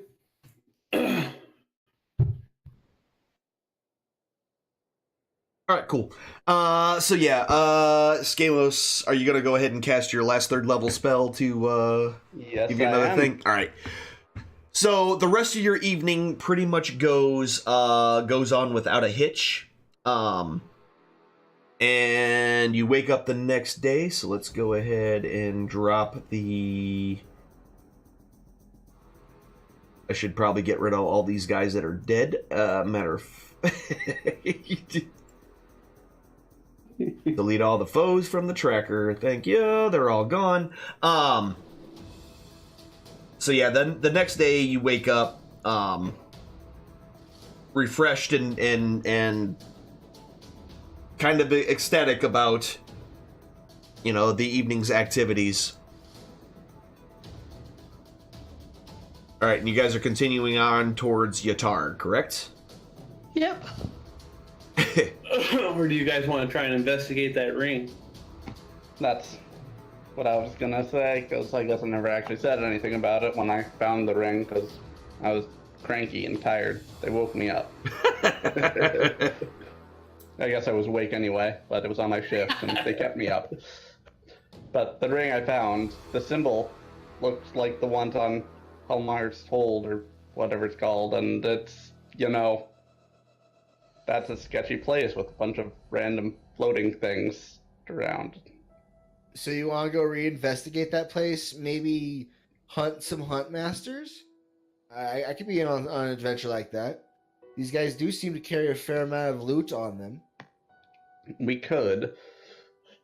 I'm just saying that it's a thing. I don't really care if we take that detour or not. It could help, maybe, or we're right kill there. hunt lords. Let's go hunting hunt lords just for the irony of the wording. I'm all in for that.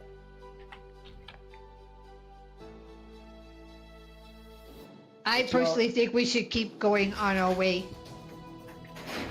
to Yartar. What does everybody else think?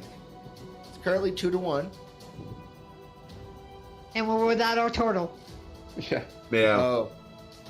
Which, it's up to you guys. We can go the next 30 minutes, or we can kind of end it here at the beginning of the day, and then you guys can decide where you want to go at the beginning of next week.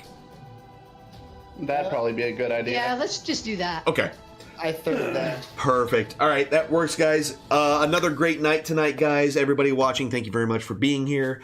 We had a couple of really good. We had a nice little bar fight. And we fought some undead, and we fought some other. We fought a lot of things, and it was interesting, and it was fun, and there was adventure to be had, and I really appreciate y'all being here. Thanks to all my players. Thanks to everyone who came out to see me. My name is Alan Yellowhide. I am the High Priest of the Great Yellow Eyeball. May his gaze be upon you this and every single one of your days. We will be back on Sunday with more of their Assassin's Creed. I will see you then. Until next time, guys, be good to yourselves, be good to each other. As always, after I get this thing set up, I will put it on replay, and it will play pretty much all day on Saturday. So if you've missed any part of this and you would like to check it out again, the VOD will be playing again over up until I start streaming again on Sunday. I will see you guys later. Have a great night. I love all of you ever so much. But don't tell my wife, she'll get very upset.